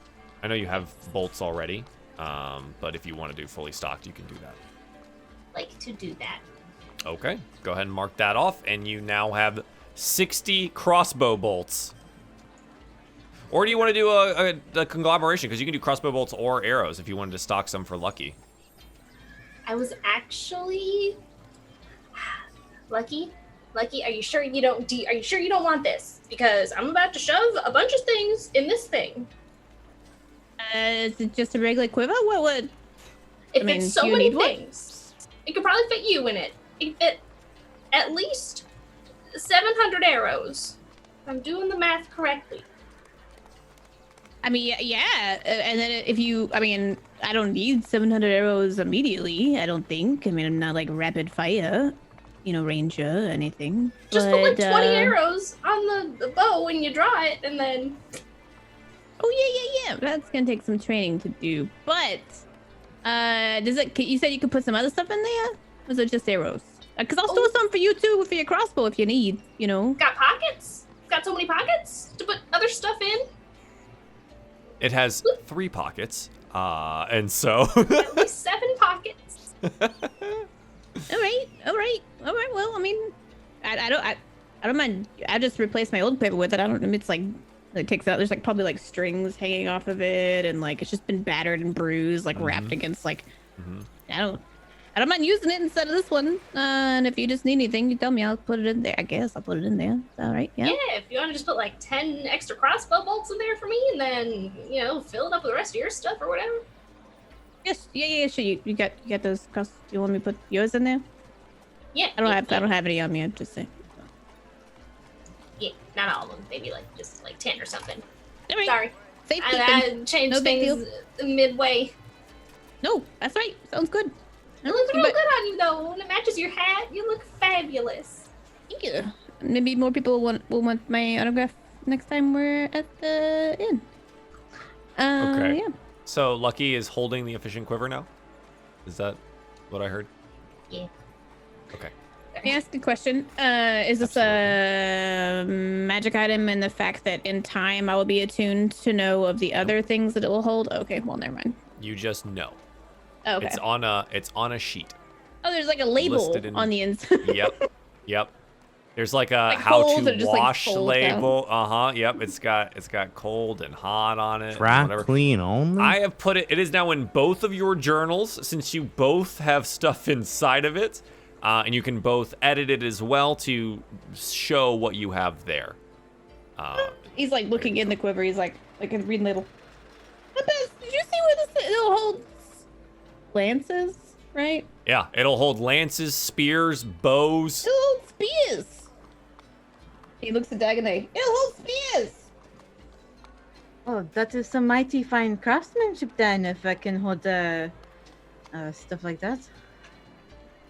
I mean, if you ever need space for your spears, so whatever. All right, it's very nice. Thank you, Pez. Do I owe you anything? I got. He like pulls his little pouch open. You got about 12 gold left. Do you want that? Maybe just an espresso and kill all of the things that are coming at me because I don't want to deal with it. And I'll try. I mean, maybe this hat will make it easier for me to like. Get all those bats and stuff. Those fire bats, Yeah, definitely. Starts to like shuffle out all this new stuff. Just like. Yeah, you got all this stuff. You got your hat on, and yeah, yes. Anything else you guys want to accomplish here at Eliza's shop? No? All right. Excellent.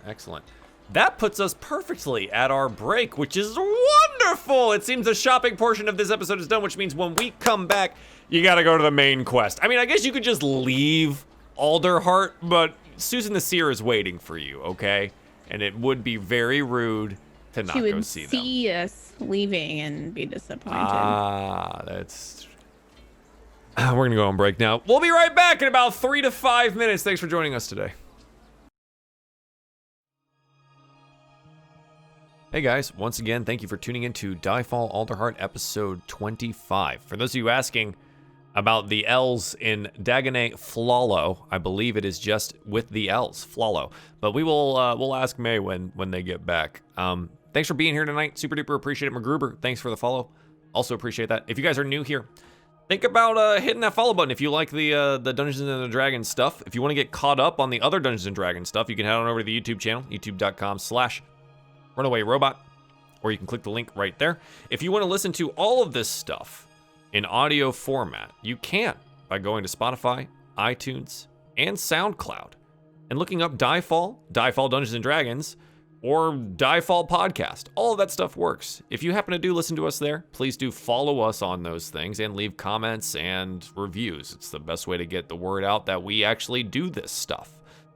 Other than that, I think it's been a pretty good day. If you want to really, really want to, and I do love these people, if you want to support us on the Patreon, patreon.com/DieFall, and you can spend a little bit of money, support the cast directly, and apparently I did the wrong command for this. You can get yourself an NPC name. You can ask questions of the cast. You can get exclusive behind-the-scenes post-show shows. Post-show shows? I think we'll just call it that. Yeah, it's the post-show. It's pretty cool. And also, in about a week, the next art piece is being released, which is actually a wonderful piece of the players and their characters all around Eli's magically created Hearthstone. So it's pretty cool. Yes, become one of us. Go take a look at it. If any of that stuff rings true to you, if you like all of those things, think about supporting us and the things that we do here so I can pay this cast for their lovely time and talents. The last thing on my list of announcements, and I will definitely be announcing this again at the end of the show in case anyone misses it, we have a new show coming up. We will be taking Dungeons & Dragons to space using the Dark Matter supplement from Mage Hand Press. We are 3/4 of the way through casting, and I am super duper excited about it. We will be starting the first week of August, and I hope to see you guys there for it. Dungeons & Dragons in space. It's going to be a heck of a good time? Jeez, my words are bad today. Good time. A good time. I'm going to go get a snack. Be back in a bit.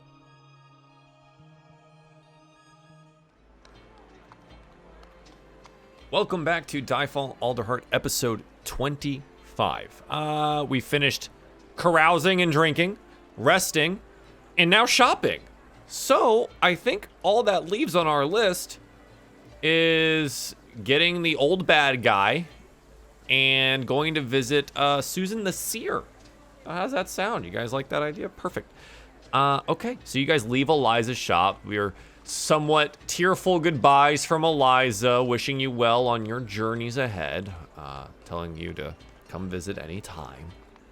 She gives you all big hugs, obviously. And yeah, you guys go to meet Oddwald and his brother Bricio, the council member, up at the very top of Alderheart in the council. I forget what the top of that is called. Hang on, I'm gonna go look it up now because every time I do this, the council plaza. There we go. I was gonna say circle, but plaza is a way better word for this. So, you guys go up. You take one of the many elevators up and down Alderheart to the council plaza. Dagonet, have you gotten any more used to traveling like this in Alderheart, up on these elevators, as it were? He will still stand like as far close to the center as he is able to, as room allows.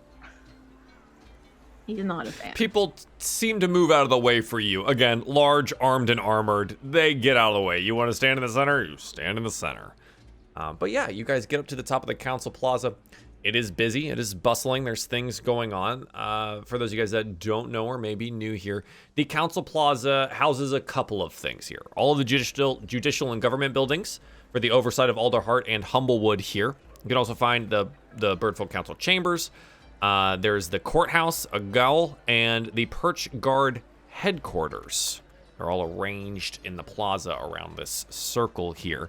And there's a large statue of a Saraluma in ceremonial robes in the center. But yeah, you guys find up there Oddwald waiting with Bricio outside at the statue. And Bricio gives you a small wave and nods. And you head on over.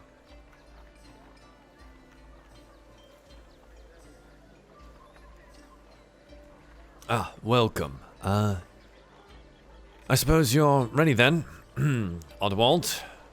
Please, be on your best behavior while working with them. They've done so much for us here. Of course, I would never think of doing anything untoward to the heroes of Alderheart. Again. Good morning. Morning, fellas. Well, shall we hit the road then? Yes, I have the location of Susan's tent. Bit of a nomad, she is. She seems to be in the trunk market. We'll be able to find her rather easily. Lots of green, lots of plants. She's very earthy. Well, someone with an affinity for the earth and the wood is, well, it's exactly what we need right now, so Right, exactly. Well, shall we proceed then? Of course. Wonderful. Goodbye, brother. I will see you, I suppose, tonight? Bricio nods and says, yes, I think it is best that you continue to stay with me here. So I can keep a good eye on you. I hope you don't mind, heroes. Oh, not at all. That we're sharing custody, gives us a little bit of a break. Yeah. He smiles and says, yes, I'll give you the weekends then. How about every other? If I would, I'd give them to you forever.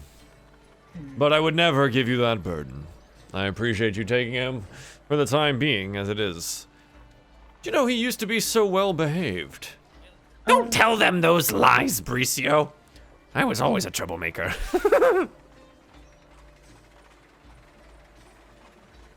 Alright. So you guys head down to the trunk market. Oddwald taking the lead again down the elevator into the center of Alderheart. The trunk market, for those that may not remember, it's been a while since we've been here. It's a hollow space, and it's where a lot of the refugees have come to be, a lot of them working. The begging that was here earlier, Eli, this is where you went down and found the temple and spent some time there feeding the people that were here. There's a lot less of that needed. Those food lines still exist, but they're much, much smaller now. Alderheart has figured itself out for the moment on how to deal with this influx of people effectively and healthily. The trunk market itself is in the center. There's a bunch of, shops, stores, even buildings with houses and things like that. A lot of the houses are like above the shops that are down below. And there's slits all around the edge of the trunk here that act as windows so daylight can come in. So there's a bunch of weird windows all the way around, and it kind of makes this weird, like shadowy, blocky shadows that are in the space itself where the lights are. But again, it's easy enough to find Susan's tent. It's big, it's green, it's got a bunch of flowers and vines growing all over it, and Oddwald walks up and says, well, here we are. Would you like to go first, or should I? Well, best you, Lee, is you have rapport with the seer, right?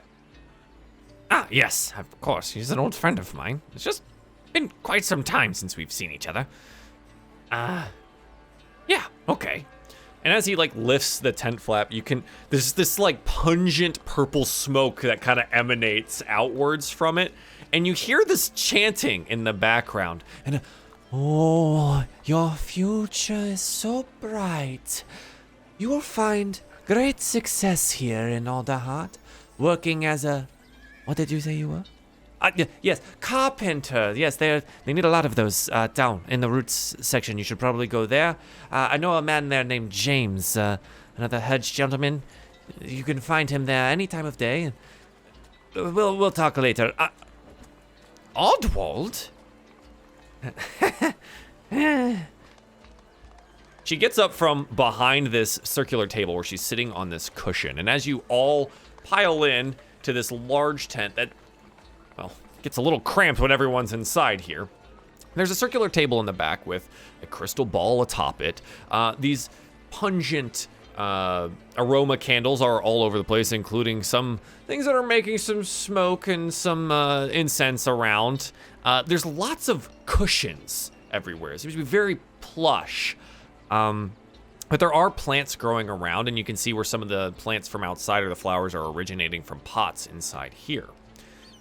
She stands up and she gives Oddwald a huge hug and backs up from him. You can see her beaming up at him. She's a small hedge woman, and I'll show you what she looks like here.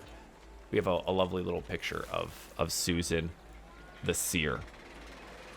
This is Susan the Seer. She gives him a big ol' hug. She's got all these little leaves in her spines and things like that. And she backs up. She's like, you look well. This is good.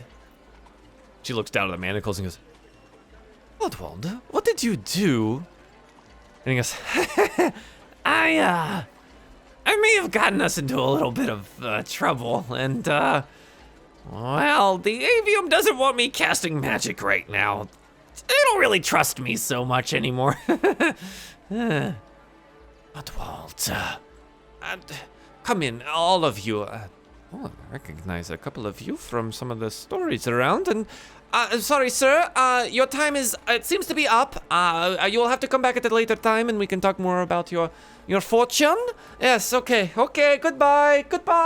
It gets shuffled. I was like, wait, but I paid for like 30 more minutes and you know, work. It's always calling. Welcome. Please, find a place to sit and we shall have a talk. I see. What is it you are here for? And she plops herself back down in this like large plush purple circular pillow sitting behind the table on the far end. Well, Susan, I might have done kind of a bad thing. There was like a voice that was in my head, and it kept telling me I could save the wood and right the wrongs of the past of my family, and, well, you know the legend about living up to my family's name and someone from the Alderheart family being the one to save them from the calamity? Well, I tried, and I may have been the one that woke up the aspect. So I tried to fix it. I cobbled together a creature over in the avium, and massive and frightful, and it was gonna suck all of the energies out of the aspect, and then the heroes here came along, found out my plan, and stopped it, and killed my baby, and, well, now we have a new solution. But we're hoping that you could help us figure it out. We're looking for the Borealis. It's kind of a legend. The tenders know a lot more about it than I do, but it could be the balancing act that we need for solving our problem here with the giant aspect of fiery doom. What do you think? She's like kind of like, she's got her hands like this and she's on the table. You know, your family always says that you are the troublemaker. It's so interesting that you could be so smart and yet always cause so many issues. Yes, I think I can help you here. The Borealis, you say? Well, I have a brew. It might help. Stay here. She pulls out this, like, snail shell cauldron. Ka-dunk! It all right onto the table. And he's like, give me a moment. She walks around to various baskets and grabs some herbs that are hanging from the top of her tent, and small desiccated creature she pulls from another basket that's covered. She plops them all into this brew. You note at this moment, popping out from underneath the table, a tiny beetle? Just boop, boop. She has a tiny beetle familiar. She goes, yes, normal. Please assist me here. Grab that tentacle from over there. Yes? Okay, and the starfish from over there. Yes, starfish. Visions as clear as midsummer's night. She mutters this incantation over the brew and seems eventually satisfied with her work.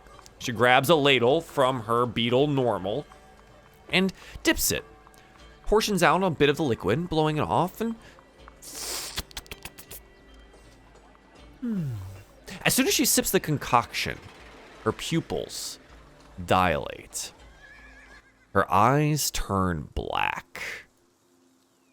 Those of you that are closest to her, you look into her eyes and they seem to contain stars and constellations. For a moment, Susan seems very far away. Then her eyes return to normal, and Susan regains her senses. What a vision! There are so many possible futures, it's so hard to keep track. She moves to a small bookshelf behind her. I saw one great power being kept in check by another. A balance of sorts. An endless dance of fire and ice. She pulls a tome from the shelf and rifles through it for a moment. The Borealis wants to be united with the flames. It is barred behind a door of cinders, to which only the tenders have the key. To reach it, though, you must find... She rips out a page from this book. This! And she holds it up for you to see. It's an illustration of some kind of plant, a leaf of some sort. Would anyone like to make a survival or nature check to figure out what the heck it is? Yeah, whoever wants to, go ahead and roll them.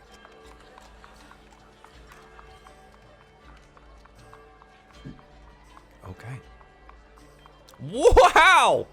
Eli with a 25, not natural 20, the 19, and a natural 20 from Lucky, which is a 25. You know exactly what this is. It's a sky leaf. It's a type of leafy vine that grows on the taller trees in Humblewood. I saw in this vision a sprig of the sky leaf. It's the key to accessing the Borealis.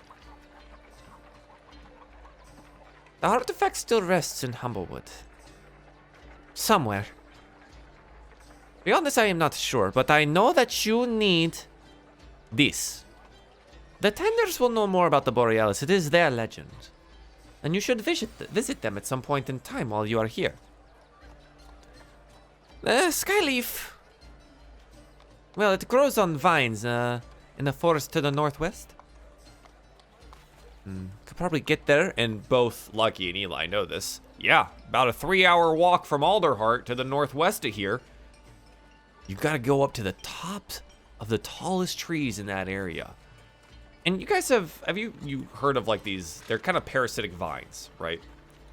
Sometimes they work symbiotically and sometimes they don't, absolutely parasitically, and they draw the nutrients from the trees themselves. You know this as the skyleaf. Is a somewhat parasitic plant that attaches itself to the tops of the branches, the very tops of the trees, and steals the sunlight from above the trees themselves. They're not very large plants, but they reach up just farther than the trees can themselves and take the sunlight and also the nutrients from the trees. So those are your sky leaves. And she removes the cauldron, placing it over back to the side, and normal kind of cuddles up onto her lap where she sits down again. So, this is what I have seen.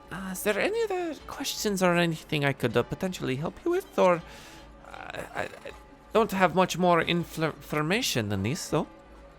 You said there was quite a few visions you had whenever you were, doing your thing, right? Oh, yes, all the potential futures, yes. If you had to put it into a rough percentage, how many of those futures feature us living? Hang on.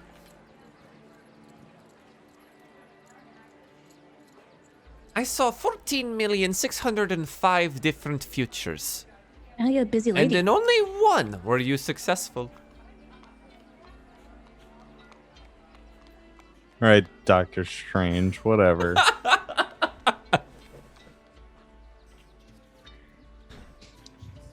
She's a very powerful seer, okay?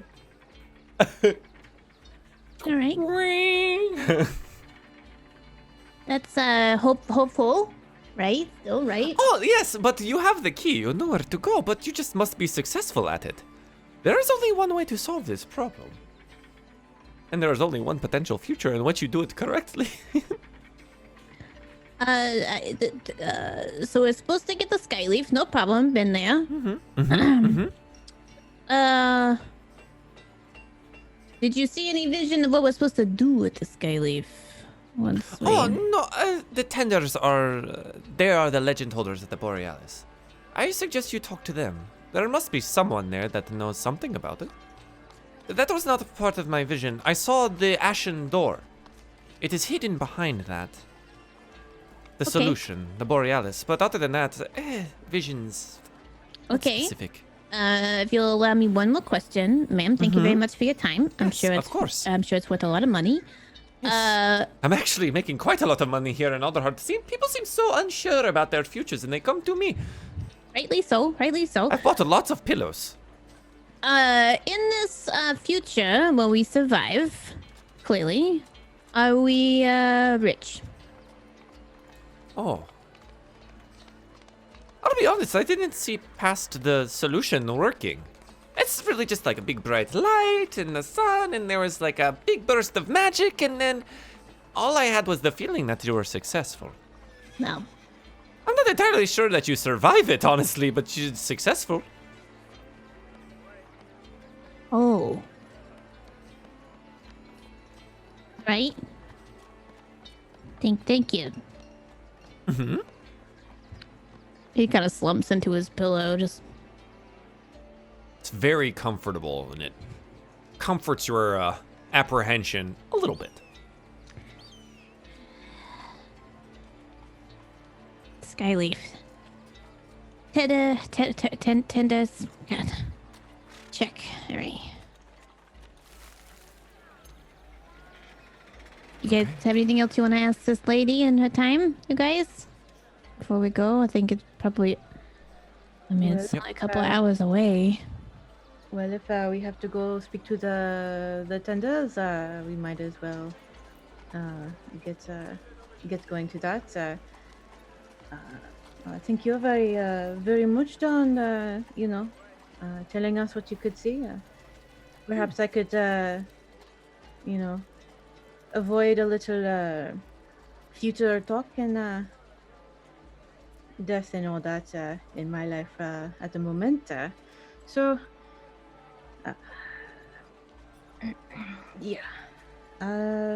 is a little beyond my comprehension, so he kind of like goes to stand up. Shall we go? Like he attempts to like fold himself out of his pillow. Mm-hmm. It takes some doing, and it almost like sucked you in. Feel I will offer Lucky a hand. Yeah, like haul Lucky up. Doing that, he like sees Pez's face. Oh yeah, did you have a question? Just don't mind me. I'm trying to. You're doing great. You got this. Real quick, do you know where to find espresso machines on a discount? Espresso machines? Yeah. I've heard a lot of talk about them. In your travels. In my travels. I'm not much of a merchant. I don't really deal much in trade of physical wares, but more of the spiritual ones, yeah? This is pretty spiritual. You should try it. I mean, if you like that brew, I'm sure you're gonna like the espresso brew. Just try it out, How many nut size do they put in it? I am not entirely sure what goes into it. Just makes you feel real good afterwards. I will investigate one of these drinks, but no, for a machine, I have no idea. You like new size though? I'm sure you could put some in there. Yes, okay. I will take this into consideration. Neat, thanks. Is there anything else that you guys would like to talk to Susan the Seer about? No, but Lucky will take out a gold and tip her. Thank you for your time. So generous. I mean, you said you had to go through quite a few visions to, see everything, so, It was quite a lot. I did it so very quickly. I do appreciate someone who appreciates the art. Thank you. It's very efficient. Yep. She gives it to Normal, and Normal disappears with it in his little pincer somewhere in the tent. Okay. So you guys get up to leave? Okay. She gets up, as does Oddwald, and she gives Oddwald another large hug and kind of looks at him and says, "Don't be such a stranger now that you're here in Alderheart, huh? We used to be such good friends, Oddwald. And we're so practiced in the art. It was great to have conversations with you. I would love to hear about how you put together the creature." Yeah. I'll see if I can't get Bricio's blessing about visiting. on my own sometime. Or if not, you can come up to the old family house, you know. Oh, yes, I suppose I could come do that since you are in town. I will check in. I have a couple more customers today, but maybe tomorrow then. She gives him a nod and another hug, and you leave Susan the Seer's tent. All right, party. You've got some info. What would you like to do with it? I wonder if Tever's still with the tenders here. Yes, I was wondering the same thing. I don't know if he is if he left with the others. Did they say where they don't really have a hall or meeting place yet? So. But isn't there more in town now? I mean, they were standing on the corners when we met them that first time, trying to spread the warning and message. We could always check and see if there's any other tenders. I mean, they're very recognizable with their like robes and stuff, right? So maybe just a little bit of wandering. I don't know. I mean, they were in the the lower areas, like were they in the market when we found them before? Yeah, they were in this market, the trunk market. Oh yeah, they were. I mean, we could look around this market over here, and we could look for espresso machines over here too. You know. So you guys want to do a little bit of investigating for a couple of different things, huh? I love this. This is good. Okay, so who's looking for espresso machines? All right, Lucky and Pez are both looking for espresso machines. Roll me an investigation with advantage from one of you. So whoever has the highest investigation. You go ahead. Lucky's probably like. Yeah, okay, I can investigate. 12. A 12. Pez, I think you were able to find someone who might know something about it, but I'm going to need you to make me a persuasion check to get him to tell you about it. Heck yeah. Persuade. 24. A 24. Turns out they're becoming so popular, there is an espresso maker that has popped up in the trunk market. An artisan of sorts.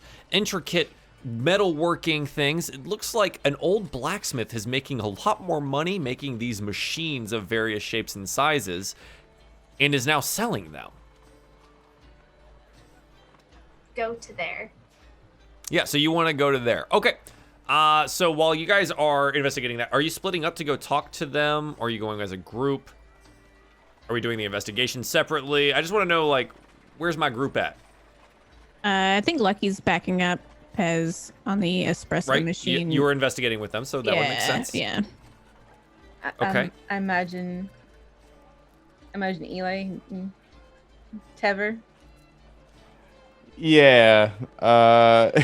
Eli kind of like seeing watches Lucky and Pez get super excited about like the espresso machine, like talking to each other and be like, oh yeah, it's the guy over there, like we gotta go run and get him.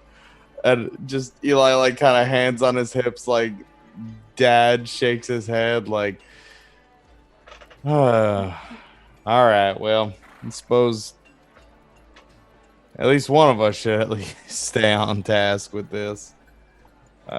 We'll catch up with them later. Okay.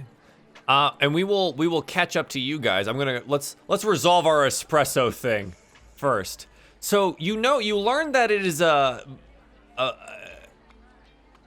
see, who would make this? Yeah, absolutely a Mopok. Mopoks are very tinkery. They're very good with their little hands, right? So it's a Mopok named Jerry Pebbles. Now, Jerry Pebbles is a blacksmith in the trunk market that has turned his blacksmith shop into kind of a tinkerer's workshop, and he's making these finely intricate metalworks for espresso machines of various shapes and sizes. You're able to, with your persuasion, figure out where that is. Lucky, are you ready to experience magic? Yeah. Just letting you know, though. I mean, keep in mind the space that Eliza. I just have a big place, so we gotta get a smallish one if we can, and then we'll haggle him for price. That If we get a big one, though, people will see it from the street, you know? They'll be like, wowee, there's that shiny machine that spits out the good stuff. It's true. We could put a sign out front, though, too, I guess. Oh, I mean, we could definitely, maybe she needs like a bit of a patio and we could put it in the window and she could serve the espressos out her window so that way they could see it. You know what I'm saying? Like a window walk-up service for it. How long do you think it would take Dagonet to make a patio? Like 45 minutes, probably? We got that time. I mean, we got espresso and came back and they were done with bookshelves. So I mean, like, yeah, probably. That We're sounds becoming like Alderheart, the cafe simulator. I love it. Oh my god, yes. Mally and I live in like coffee town, so it's like we're like experienced in like how to get coffee most accurately and most efficiently. Yeah. God. I'm sure we could talk her into it. I mean, sorry, talk Dagonet into it, and then talk Eliza into you know, the patio. You know, she'll enjoy that. People aren't sipping that stuff near her magic stuff. You know. Yeah. I think. Just A wanna little extra sort of cash. do that. Yeah. She might have to hire like another employee. Ooh, it's expanding. That'd be nice. I don't really know anybody that she could hire in town except for. No, Teva's not really want to be one to be hired. You know, but that's it. Just want you guys to know I'm looking up the price of espresso machines to figure out the gold equivalent that we can look at for how this is going to work. There are $1,200 espresso machines. Yep. That's insane, man. They kiss it as it's going out. Better make a good cup. Better make a good cup. I'm just like scrolling down through this and there's all of these various different types, but like that's an $800 one right there. Holy. It looks great though. Like these are serious business ones. Okay, cool. I've got my mental conversion. I'm ready. You want to go talk to the man's, what's his name? Jerry Pebbles. Thank you, patrons, by the way, for Jerry Pebbles, one of the submitted names. Yeah, so Jerry is in his shop, obviously. He's tinkering and bending a piece of tubing. It looks very hot. He's got these glasses on, and they're blocked, right? So he can look at this hot piece of metal as he bends it around the thing with these tongs. He's got this leather apron on, and you approach his shop from behind him, essentially. And you can see some finished works around. It seems that he also does some, like, what looks to be like wrought iron, like, artwork, too. There's, like, that around. And then there's him working on these espresso machines. Excuse us, Mr. Pebbles. Oh, yes. Hang on. Yeah. Ooh, and you note that, like, even with his Mopok mask across, it's slightly lighter around the eyes than where the soot is on the rest of his body. Yes. What can I do for? Oh, well, we came here to talk about espresso machines. I just want to point out that art over there. Oh my gosh, do you make that all? You like the pieces, yeah? Oh, yeah, they're wonderful. That is beautiful. Would you want one? I do not have a home to put them in, but my mother, who is also an artist, so you can trust me on my eye for art. Oh, I go to the art collective. Maybe I know. Oh, her name, Pingo? Oh, the Pingo kid, huh? Okay. I know your mother. She's very talented. Stuff is great. Your stuff is great. This is great. Well, pick up a piece for her then, yeah? You know, I might just have to do that. Yes, she's got some beautiful. Yeah. So, do you need a glass of water? I hear that you have something in there. Oh no! I just just eyeballing the time. That's all it is. Sometimes when I eyeball things, I have to about it. That's about it. Then. You know. Yep. No time to make deals then. It's unfortunate. I suppose you should just take one of my ready-made espresso machines. Well, the thing is, we were looking at espresso machines, but I saw that art too, and that would pair perfectly with the espresso machine. But anyway, how much do those go for, those espresso machines? Have you had it? It's delightful. That espresso stuff is great. Don't touch the stuff. It rots your teeth. You just brush them. It's fine. Brush your teeth. You don't have teeth, you don't know. That's true. You Yeah. almost had me in a panic there. Eh. You almost got me. Us humble folk Mr. have so Pebbles. many extra things to worry about, you know? And I stay away from the stuff. But the machinery. Oh. Steaming the milk, heating the water, getting the little beans just right with the grind. This is all good, and I make all-in-ones. Wow. It's amazing. How much do they go for typically? Oh, it depends. Do you want a single cup wonder? Do you want one that does all the things separately? You buy all the things separately, or do you want the deluxe version, the beautiful, make 2 cups at a time, grind the beans for you, steam the milk at the same time on the side, where you can make art within your coffee drinks? You are both a wordsmith and a blacksmith, Mr. Pebbles. I would tip my hat, but I only have Google. Get the visual, it's fine. What is the price difference between the mega big one and the slightly smaller version of that one? Well, in our world, it's roughly $400 to $700. So that's a thing. In Dungeons and Dragons world, they basically equivalent like an amount of gold as a skilled artisan can get while working in a week. So if we calculate that up in a medieval time, you're probably looking at a couple hundred to 300 gold. For the big one? The big one? The difference between the two. Oh, okay. How much is the Yeah. big one? Yeah. The big one, if you want the price of it and you want it like custom made or whatever, because these aren't just made, right? He makes each of these custom for an order.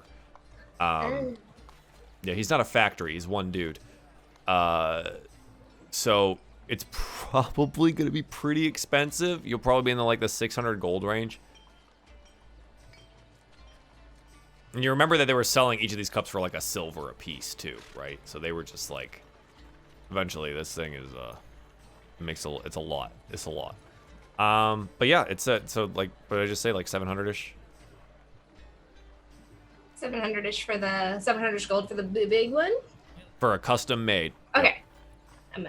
Let me chat with my partner here. One moment, please. Continue your work. We'll be right back. Oh, yes, of course, of course. My clock is ticking too, so. Try not to waste your time. Hey, Lucky. Yeah. Should we buy a big one? I know it's expensive, but it's Eliza. I mean, we said we were. I mean, so we're gonna help her find one that was cheap. Buy a one for 700 gold. Yeah, but imagine we could just have free espresso for life. Then we just go up there and grab it. How many free espresso equal 700 gold? A lifetime, Lucky. Like 7,000. Yeah, did you mention that we were the heroes of Alderheart? Do you think you'd give us a Heroes of Alderheart discount? Oh, he doesn't have to know we're the heroes of Alderheart. See like a Mopok eyebrow above the goggles raised up as it looks over. We get the shot from behind or from the front where you're behind him, right? He's working on things. Raise an eyebrow and he goes back to working on stuff. I mean, he pulls his little pouch out. He's like, I got 11 gold now, so I'm honestly just trying to get rid of my money at this point. Somehow I keep on getting more. Don't tell Lucky that. I mean, first of all, if you need a buddy to hang on to some, I'm glad to help, Lots of pockets, but thank you. Secondly, just because you're rich doesn't mean you have to buy things rich. You know what I'm saying? But I want to buy things. Maybe we can just we'll just reconvene with Eliza later. Maybe go halvesies. It's a deposit on a future business. I don't know if Eliza can necessarily give 350 gold for an espresso machine. It would take a long time to pay that back. You know, it's not. I mean, two cups per service is good, but you know, I don't know. It's weird. How big? You know, well, I guess it's custom made, right? So it would be custom made for her space, right? Yeah.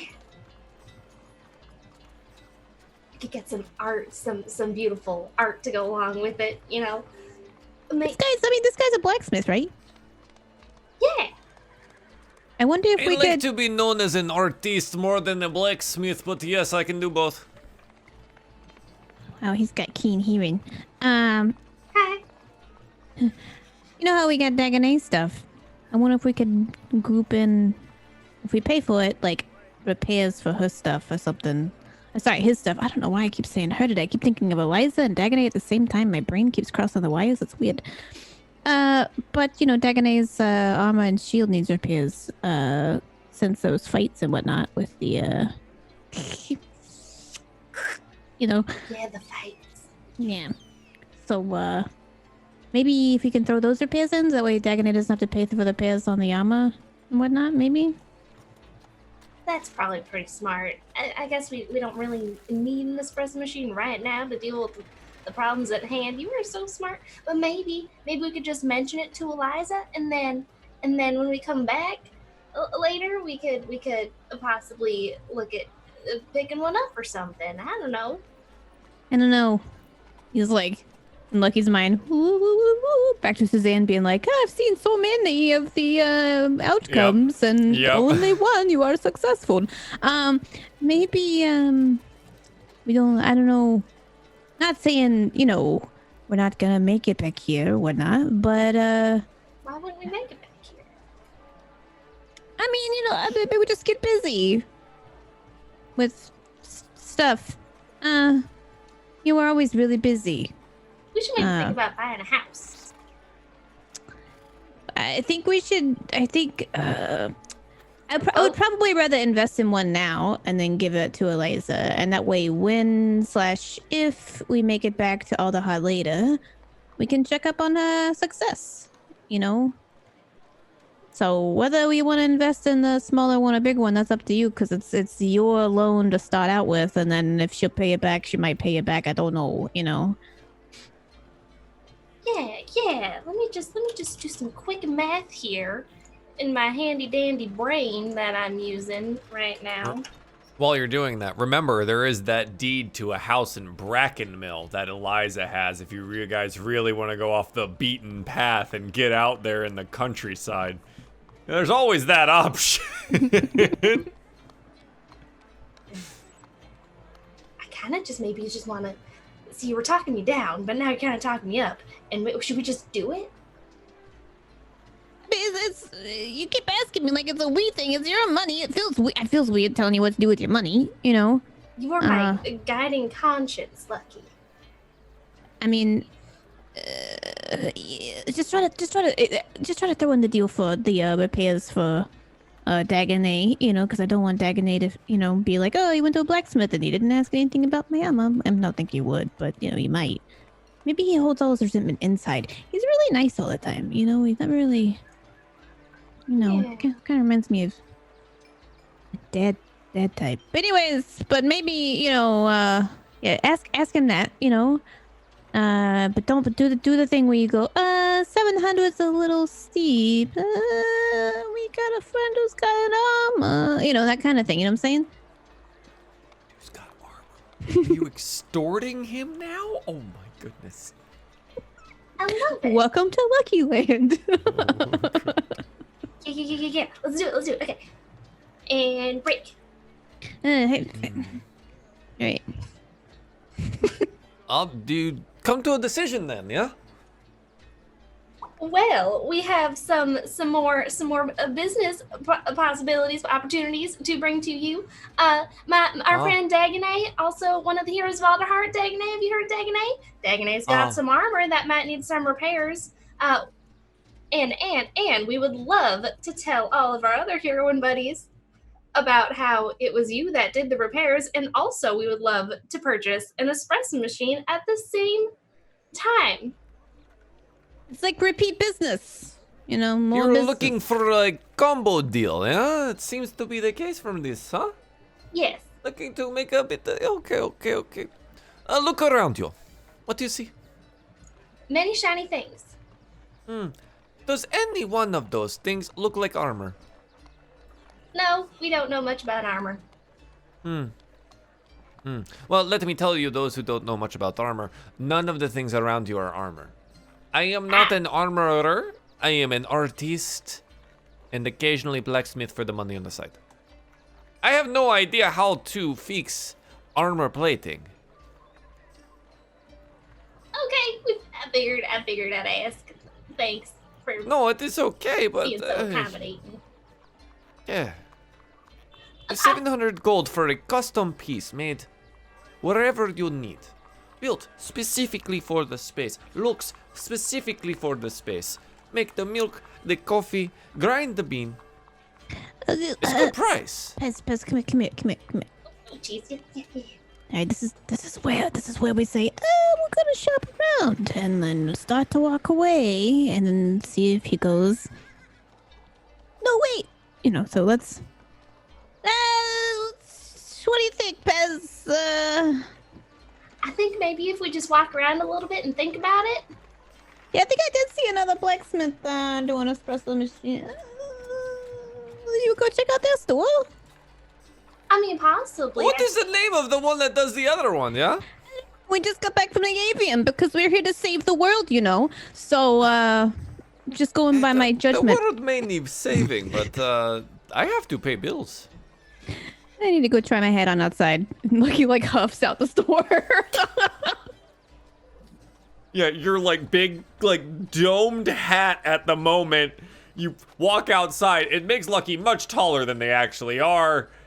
What are you gonna do something with that hat? No, Lucky just needed to go outside to like huff and vent and be like, this guy, Okay. this guy with a deal, 700 gold's not a deal. Like, people around Lucky are probably just like, is he okay? It's just like, has this 700 gold.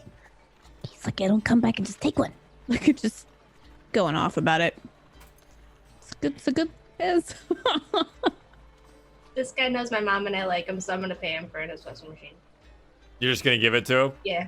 Flat out? I love it. Yeah. Yeah. So you pull out 700 gold pieces, which with, I don't know where you're keeping them. One of those many magical pockets probably in that robe somewhere. We'll call it magical for time being. And you plop out the sack of 700 gold. Yep. Holy. Didn't really think you would have the money on you. We are the heroes Oh, of I suppose Alderheart, you are sir. shiny. Yes, I had heard. I didn't realize Hero paid so well. It's mostly bars, honestly. You just go to bars and they're just like, hey, here's money. I like bars. So espresso machine. Where am I putting this? I need to see the space to be able to artist it. Yeah, Eliza's Emporium. It's in the market area. Eliza's, She's great. Yes, up on the upper market. Yeah. Yeah. I hear she has lots of magical items. Yeah. Bunches of them. They're great. So all right. So you are purchasing on behalf of Eliza. This is good. I will visit on the morrow. I must finish this commission piece here. I'm on a deadline. But tomorrow morning, I will be over at Eliza's. You show me the space. Eliza show me the space. Either way, I have all of your money, so I hope you are there. I mean, do you take it now, or do we do it like once you check out the space and the deal is struck? Well, I don't really want you to remove this gold from this place. I have things to pay for, you know, and you could take it back, but I would rather you not. What if I leave 100 here, and then when we show up tomorrow for the thing, then we do the numbers and sign the stuff, and then I don't know the business thing. Eliza will do it. Eliza knows how to do business stuff. You're talking about a down payment, yeah? Sure. Pay now for material so we can get started, as well as my time, because my goodness, you have taken a lot of my time this afternoon. And yeah, I will be at Eliza's at dawn. Perfect. Sounds good. Pleasure doing business. You're Wonderful. Delightful. Okay. You're leaving with the 100. You have to put that on the table. Oh, yeah, okay. Yeah, here's the 100. Yep, there you go. And then I'm just gonna take this. I will have it for you tomorrow. Have a lovely rest of your day. I'm gonna go. You too. I appreciate doing business with you, hero of Alderheart Piz. I will see you tomorrow. Goodbye. Waves a little Mopok paw and gets back to tinkering away. This is fine. This is a good investment. I know about money. You know about money. So you find Pez, you find Lucky outside huffing, a little downtrodden-ish. What do you want to do about that? Should we go get some snacks, Lucky? Or I guess maybe we should find everybody else. But maybe some snacks on the way? Did you decide not to buy? I mean, that guy was gonna rip you off, so I'm saying. Was he? You seem real nice. He did art. Great. I'm just saying. Did you pay him? Did you buy the machine? What's going on? What do you have to tell it? What do we have to tell Eliza? Oh, I gave him some gold, just a little bit, and then he's gonna be at Eliza's tomorrow. We're gonna do the measuring and the stuff you gotta do to put a thing in the place, and then the rest of the money then. So he was okay with an installment payment before completion payment? Did he say anything along the lines of prices are variable to change each day? I wasn't really listening. I thought he just seemed like he wanted me to get out of there, so. Like he kind of like looks in the window of the store, like. Is there a sign that says prices are variable to change? No signs, just art and some pre-made espressos. All right, I don't see a sign. Well, okay. What time tomorrow? Is he gonna be there? Morning time. Oh, good. I probably won't be awake. All right, sounds great. Eliza will be very happy. Excellent. Hope so. Well, while this was happening, we go find our friends Eli and Dagonet, who have of which needed to locate some of our old friends, Tever and Havel, the two tenders that we had worked with previously. Tever having saved the party's lives at one point in time. What are you gonna do to locate these lads? I think the first thing Eli would do would be go, I mean, roughly where they saw him the first time. Sure. And the tenders don't have a central location, central presence in Alderheart. If you do a little bit of investigating, you might find that things have been changing around Alderheart. I had a feeling. Yes. So if you guys would like to investigate together. My feeling wasn't that great. Okay, Eli already rolled one time, so if you're investigating together, Eli, roll one more time. Since you already started roll, that is literally a 10 the same. and 10. You are bang on average when it comes to asking Would you around say about it's the tenders. a 10 out of 10 investigation and therefore 20? 10 out of 10. 10 out of 10. But the benefit of this is you didn't need a big roll for this. Yes, it looks like after asking around with some people about Tever and Havel and then mentioning that they're actually tenders and stuff like that, people are like, oh yeah, I think they're setting up a guild hall for the tenders here in Alderheart because there are so many that are coming off the front lines and need somewhere to go that's safe. So they are all starting to come back here to Alderheart. So they've apparently set up a location here. Let's call it in the... Yeah, it'll be in the Bright Hollows. The tenders are a humble people. So it's one level lower than where you are in the Trunk Market currently, in the Bright Hollows. And apparently they've requisitioned with approval from the council one of the old dilapidated places that was going to be then utilized for housing refugees, but since the neighborhood is being built down below, they no longer have to do that, and has been rebuilt somewhat magically by the tenders themselves into a guild hall for them. Well, look at that, Dagon, eh? Yeah, that is quite impressive. I mean, the carpentry could be a little more stable. Looks like they're holding it up with, like, vines over there, but, you know. As you point at it, the vines start moving and growing a little bit more. All right, I stand corrected, apparently. Maybe they have training at the avium. Potentially. Well, shall we? Yes, after you. All right. Yeah, and so two of us will enter the guild hall of our tender friends. And wouldn't you know it, as soon as you're trying to enter the guild hall, your two friends are attempting to leave the guild hall, and you bump into each other in this kind of wacky little thing that we have going on because we have a show to do. So this is Tever and Havel. I've pulled them up on your screen here, chat. So you can see what they look like, because it's been a while since we've talked to Tever and Havel. And so they're walking and they're arm in arm, and Tever's like looking up at Havel, and they bump into you, and oh, Havel, look who it is! Look who it is! And Tever gives you both large hugs, and Havel comes in behind and says, my friends, it is so good to see you. Welcome back to Alderheart. How have you been? We've been just peachy. It's great to see what y'all have done. I mean, look at this. Last we saw, you were hawking on the street like some sort of like vendor. Well, now we have somewhere to sell our wares a little bit better, huh?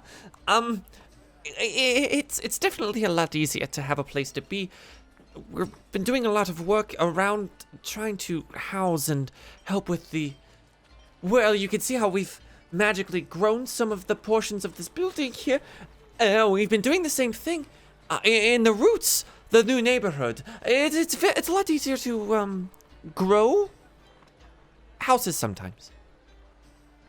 Yeah, so you don't have to be so nervous about.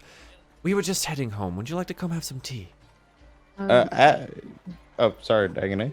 No, but of course, we came here looking exactly for you too. So if you are leaving, then I guess we follow you. Wonderful. I will put the kettle on when we get there. Come, it's not far. We have a small place around the corner. And Havel leads out, and Tever's like excitedly around with you, nervously, excitedly. He's happy to see you, but he's still Tever. So you guys make it to their little home, and it's similar in the way that Eliza's is. It's a small place. This one is one story, and it seems that it just basically has a small kitchen, a little table, and a sitting area, and a bedroom off to the side, and a latrine off to the side as well. And it seems that they both live here together. And so you enter the home, and Havel goes and puts the kettle on, and he begins to make some of the tea, and he gestures to the chairs in the sitting area. Please do sit. Those are the most comfy ones that we do have. Not so many of them, but, Appreciate it. Of course. Tever, see what they need. I'll make us a little something to eat then, too.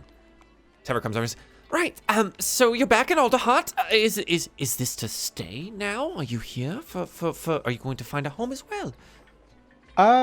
Maybe soon. We're still dealing with the situation in the wood. Good. I'm actually honestly very happy that you're saying that, because I don't think I trust anyone else that's attempting to do anything about that giant beastie that we saw. Do you have a solution? Were you able to find anything at the avium? Yeah, we worked after a bit of there were some outstanding issues at the avium we had to sort out, help them with, but we got solving problems wherever you go. Yeah, seems to be our thing. We did work with the dean and some of the higher ups at the AVM to develop a plan that actually involves something called the Borealis. At this, we get the shot from where you guys are at sitting and over to the kitchen area where Havel's at the stove, and he turns out, the Borealis.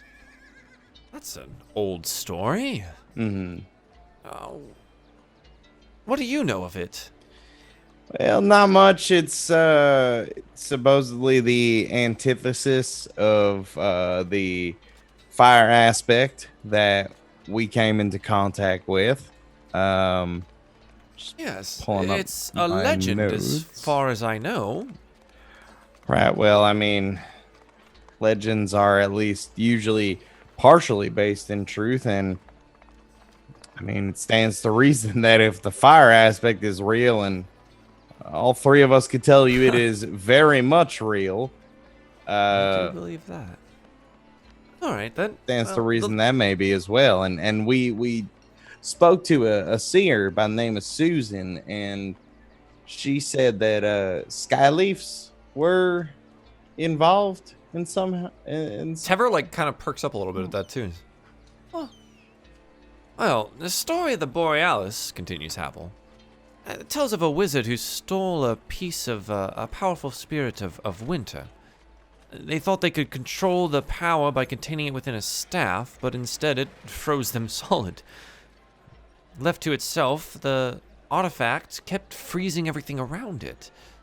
Tales say the old tenders felt an imbalance in the wood, and when they found the Borealis, they had the artifact sealed away by the tender elders, using the sprig of a skyleaf, which is oddly coincidental to what you're talking about with this seer.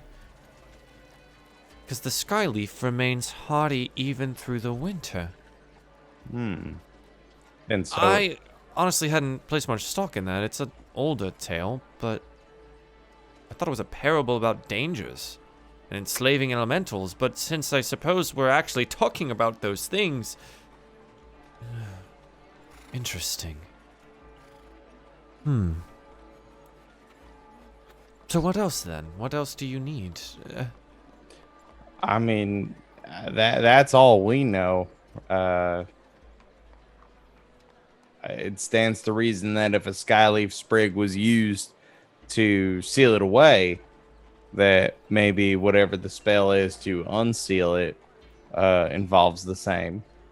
Tever, like, reaches over and touches you on the shoulders.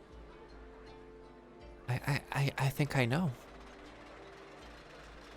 Well, A story from my old mentor, the one that we went to go find? Tim Robert. Yeah. Well, the story he told of a late elder who became a tree keeper, one of the highest positions in the tenders.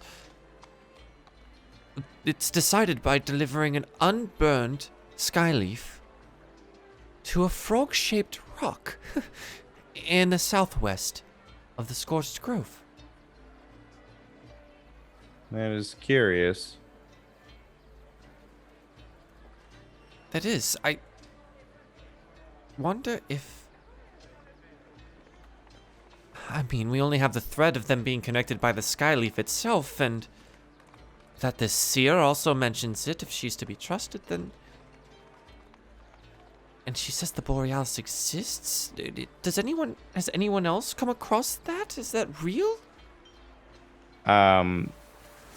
All that we know is that it came up in all the research that the task force did on this aspect.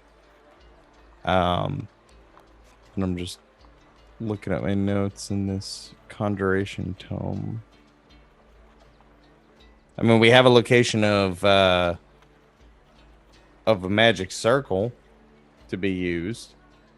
It's not quite in the southwest of the Scorched Grove, but I mean, perhaps the shrine that you speak of may contain more than you know. Yes, maybe if the story is true, and I have no reason to not believe. my mentor, and Pavel comes over and gives a reassuring hand to Tevers. I believe you. There's references in my old studies to an ancient chamber in the Scorched Grove. Historical records. It would make sense that it would be around the same time that the Borealis was sealed away. I had never put the two together before. It seemed so tangential. I'm sorry, I don't think we can take you there, though. I wouldn't ask y'all to. It's a dangerous journey. It is. And sorry, Dagonet, you were saying? No, I agree that we definitely did not assume or wished for you to join us back out there. Just that you can prepare us as best as you can. Yeah, of course. I don't think we know much more than that. Other than if you're looking for this place, you might need a skyleaf. Right. Well, that's the relatively easy part. Now, the southwest of the Scorched Grove, this Frogshine, Yes. is it near Ash Barrow? Tever only shrugs. It was a story I heard a long time ago. I didn't have the location, really, but... Well... Here, do you have a map on you? Yeah. Okay. So you pull out the map, and he goes and gets a quill and a pen. In chat, I will pull up this map for you here. I don't know if you're gonna be able to see. I also don't. Tever and them are in the way. I also don't know if you handed this out or What is it? if it was oh no, it looks like it was on this map screen. My map didn't have the conjuration circle, so I was just curious. Oh yeah, it's on this one. Sorry, Okay. I haven't. No, that's fine. Anything to the handouts. Correct. That's fine. Yeah, the handout Trying to is remember where it was roughly. This is something I can edit, whereas the handout is a JPEG that's just kind of in there. Yeah, no worries. Okay, so the southwest. Mm-hmm. He's going to mark a location. That is there. And I will go ahead and... Can you see this on the stream? Hang on. Gotta always look at it. Yep, okay, see the one that I just marked, and I will go ahead and give it some text for you as well. Let's make it pink. Make it the opposite of the conjuration circle. Frog statue. God, that doesn't show up very well. All right. But that is the purported, suggested location of the frog statue. He goes on to say, It's rather distinctive the way that it was told. Can't imagine there's very many statues out in the Scorched Grove. Yeah, it's something that we'd have to keep an eye out for, but this is helpful. Thank you, Tever, again. Yeah, of course. I'm sorry we can't help any more than this, but honestly, with the tenders here, we've been putting in a lot of work on Alderheart. Oh, that Alderheart needs you. I wasn't lying when I said you were a hero. Tenders are doing great work. Thank you. and you guys sit and chat and talk about the avium and finish your tea and some cookies. And it seems that they're going to head back out and do some more work for the day. And so you say your goodbyes in front of the house to go back and figure out where you're going to meet up with your friends. Where you guys would have decided that. Where is that?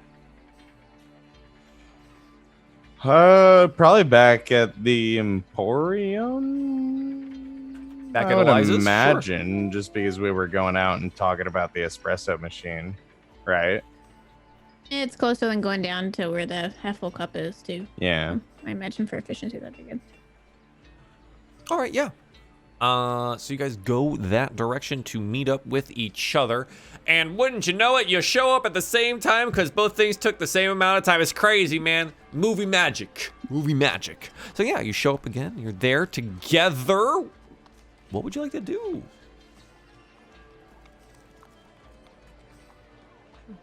Were you successful in the espresso machine? Yeah, it's real shiny. He does a great job, that Mr. Pebbles. He's gonna go to Eliza's tomorrow, maybe measure out some spots for it, and maybe we'll put it in there. It's fine. Great. It's real shiny. Well, all right. How's Tever? Oh, he's doing well. He sends his best. Actually, turns out that Borealis thing is a pretty well-known legend among the tenders, and well, we might have a clue to its location. We're still gonna need that Skyleaf just to cover our bases, but we've got a direction. It's well, it's smack dab in the Scorched Grove. Like Scorched Grove. Yeah, well, we'll try to keep a wide berth. Maybe hang a little closer to Ash Barrow this time. Statue seems to be just northwest of it. Did they say about how long it would take to get there? Well, we'd have to go get the Skyleaf first, and then from there, then we'd be headed to this the shrine that they told us about. Yeah, I mean, the Skyleaf is roughly northish of here too. So it's a good on the way kind of thing, but you know, I would estimate a day and a half journey total, all these things considered. Right.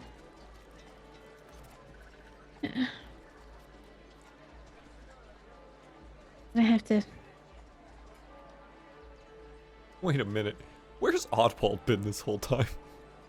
With oh, he was with us. oh, he came with us to the Seer. Oh, we're good parents. Maybe he's just been at Eliza's, like surveying stuff, and we're just like, you're still here. You know you know what I think it is? I think there's a rocking chair at Eliza's for some reason. And he's taking an old man nap, and he's just been taking an old man nap the whole time, because I don't want to lose him. That's not something I want to do for this show, but that's so funny. I had the hunt for Oddwald.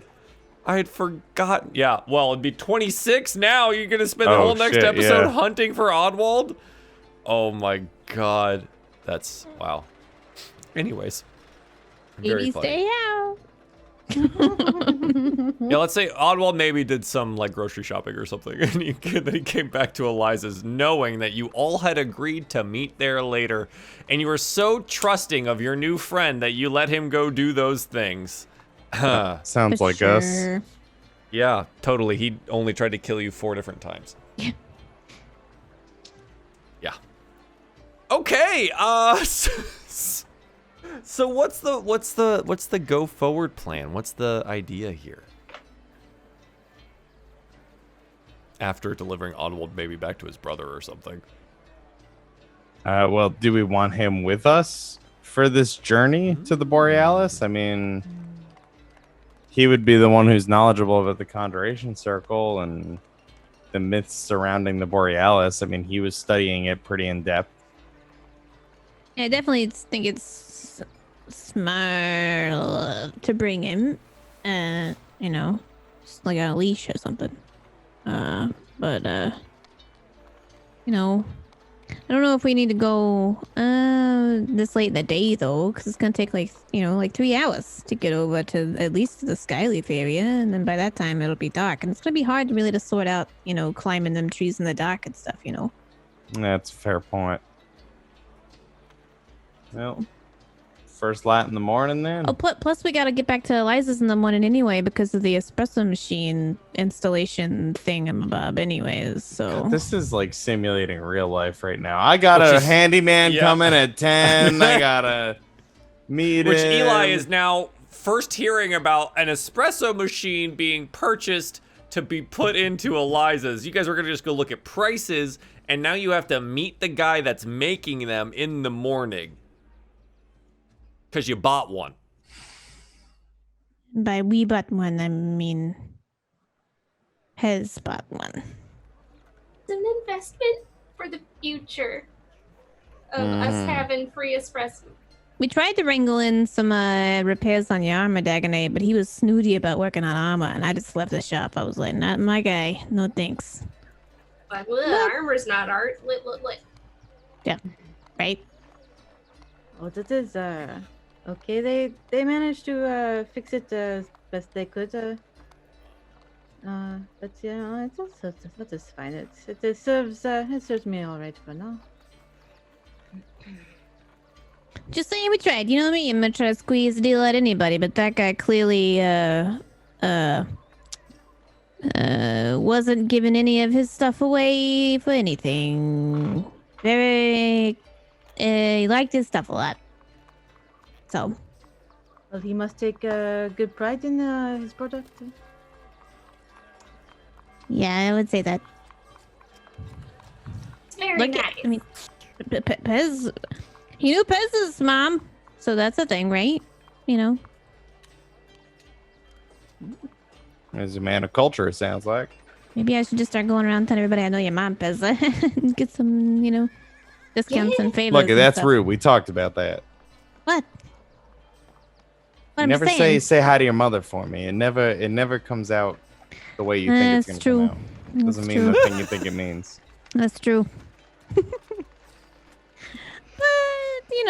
with as much as was expressed for the espresso machines, we might get some free espresso for quite a while from Eliza. Just also, there might be a little bit of a need for a patio being built at some point. Dagonet. But we'll talk about that too, I suppose. I don't know. There was a lot of decisions made in a very short amount of time, and Maybe a counter, a window. Yeah. There was a lot of stuff. I mean, I tried to get the armor repaired for you. So should I be outpricing wood and supplies? What did you have in mind for? I don't know when this would get done.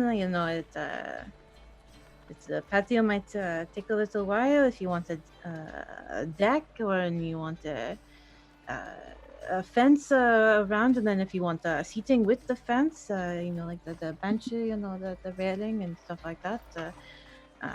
Then it has to, I have to go in to the council to see what the code is.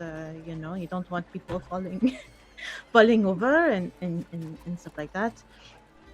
Because I know if expressims it gets too much energy. You don't want any accidents. But there might be a project that might have to wait a little bit.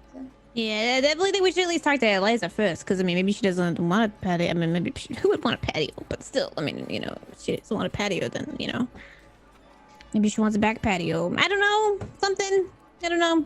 We'll figure it out. All I know is that machine better be worth 700 gold, because it was a lot of money. Was it? I'm still sweating over the amount of money you're gonna have to spend on that thing, Piz. It was that much for a drink machine? You should see it though. It's got all these steamy parts, and then it goes beep, and then they've got all these bits, and it's real shiny. And it's a lot of metal and materials. He said it does make two at one time. So, is that? It steams the milk at the same time, and it does the beans. I guess there's beans involved. This is great. Is he supplying the beans, or is that something that we also have to get for Eliza? We will need the ingredients for her to actually make the expressums. Is it a different kind of bean? Because I got some of my mom's beans. Yeah, we could also get in contact with the people doing the food recycling, see if they got any extra beans, to use for this. Hey, maybe. Maybe. That's problem for future us. If there, you hear Lucky whisper, if there is a future us. True. Somewhere there's the voice of Susan going, say it so many occasions. Yes. Oh, they bought the espresso machine. Oh no. Oh no. They're down this one.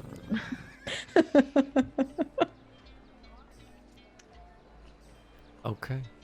And honestly, I think that's a good enough spot because that's where we would fade out in the episode on Lucky zoomed in close to their face where they go, I'll survive it. And then it just kind of like, oh, it's that moment in Kronk where Kronk is like at the thing and he like looks over and goes, or whatever, and it fades out on him because he thinks he hears something from behind. Oh, yeah. And we fade out on that for Lucky.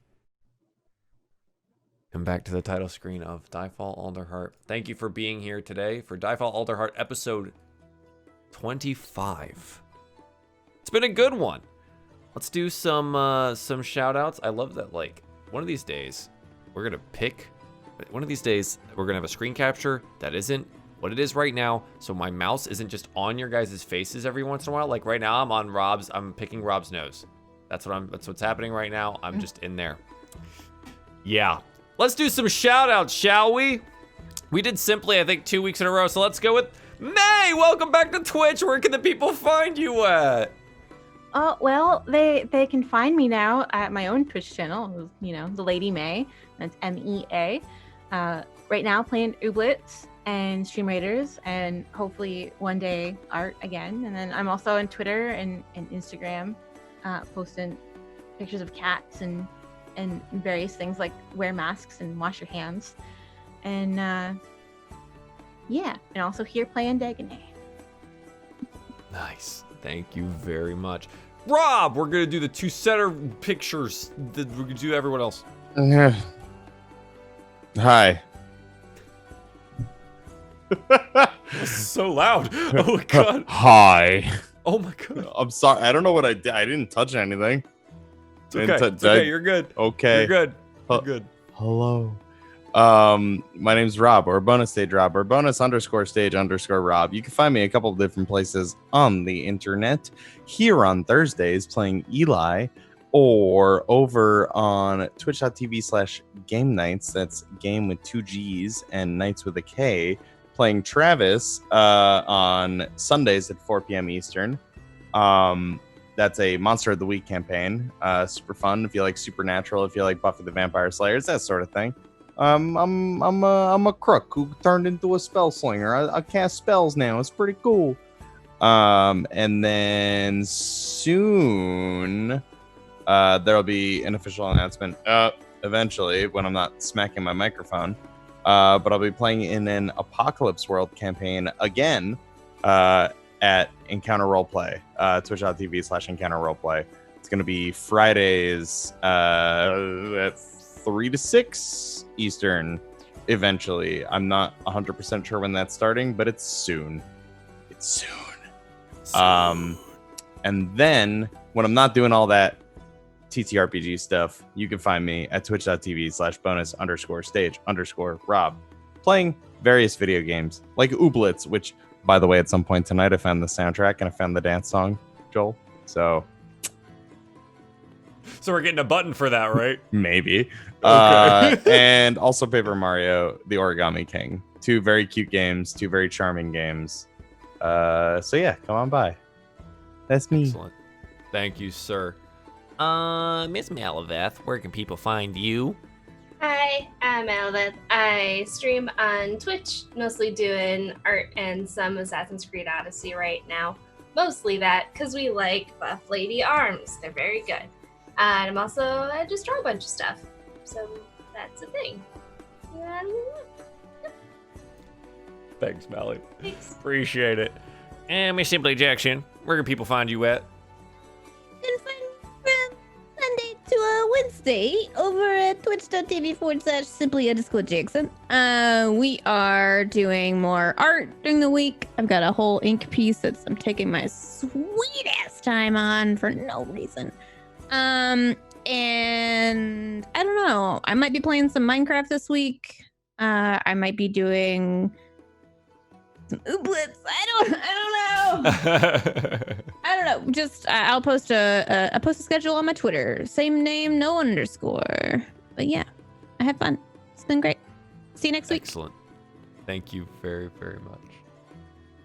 And thank you, chat, for being here this evening. This has been DieFall Alderheart episode 25. We're going to go record a Patreon post show now. So, patreon.com/DieFall. Bye-bye!